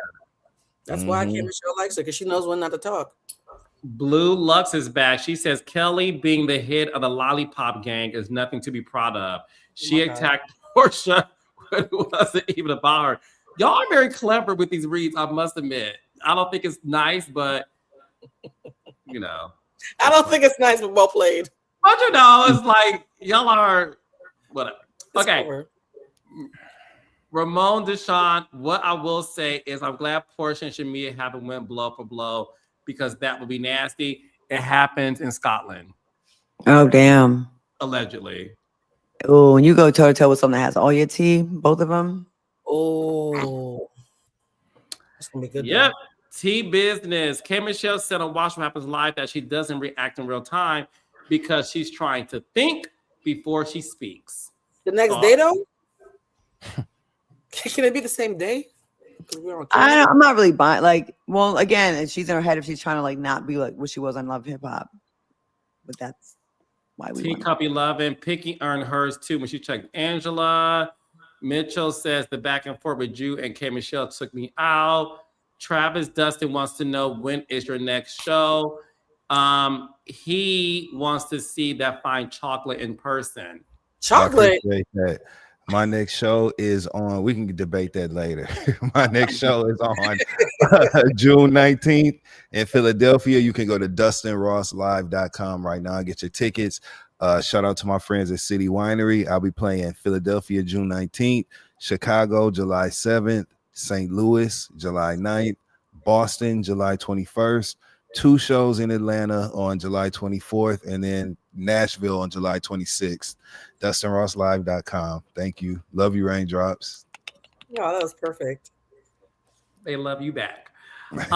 Brittany, Patrice, Kelly wanted to go from bankruptcy to lawsuit. Judith says, Dustin be high as a mofo. Love you, Dustin. Sometimes. What we need to say. Sometimes. Ramon says, I really miss Kenya. Kenya would clear the room. I will say I do miss I love Kenya. So. Can you imagine her? Her new show. Oh, so good. Shit. Melanie says, to our esteemed panel, Carla's the host with the most, Dustin the boss Ross, Claudia C. Murder, Jordan, and our Boo Blue. Thank you for another great Monday Night Live. I love y'all. Hey, Mirror Man. Hey, Mirror Man. They said man in the mirror. Naisha Johnson. A compliment for Shamia. I actually like Shamia. I agree that she is still heartbroken about the loss of her friendship with Porsha. Hate that. Oh, you missed most of the live. It's okay, baby. Replay game.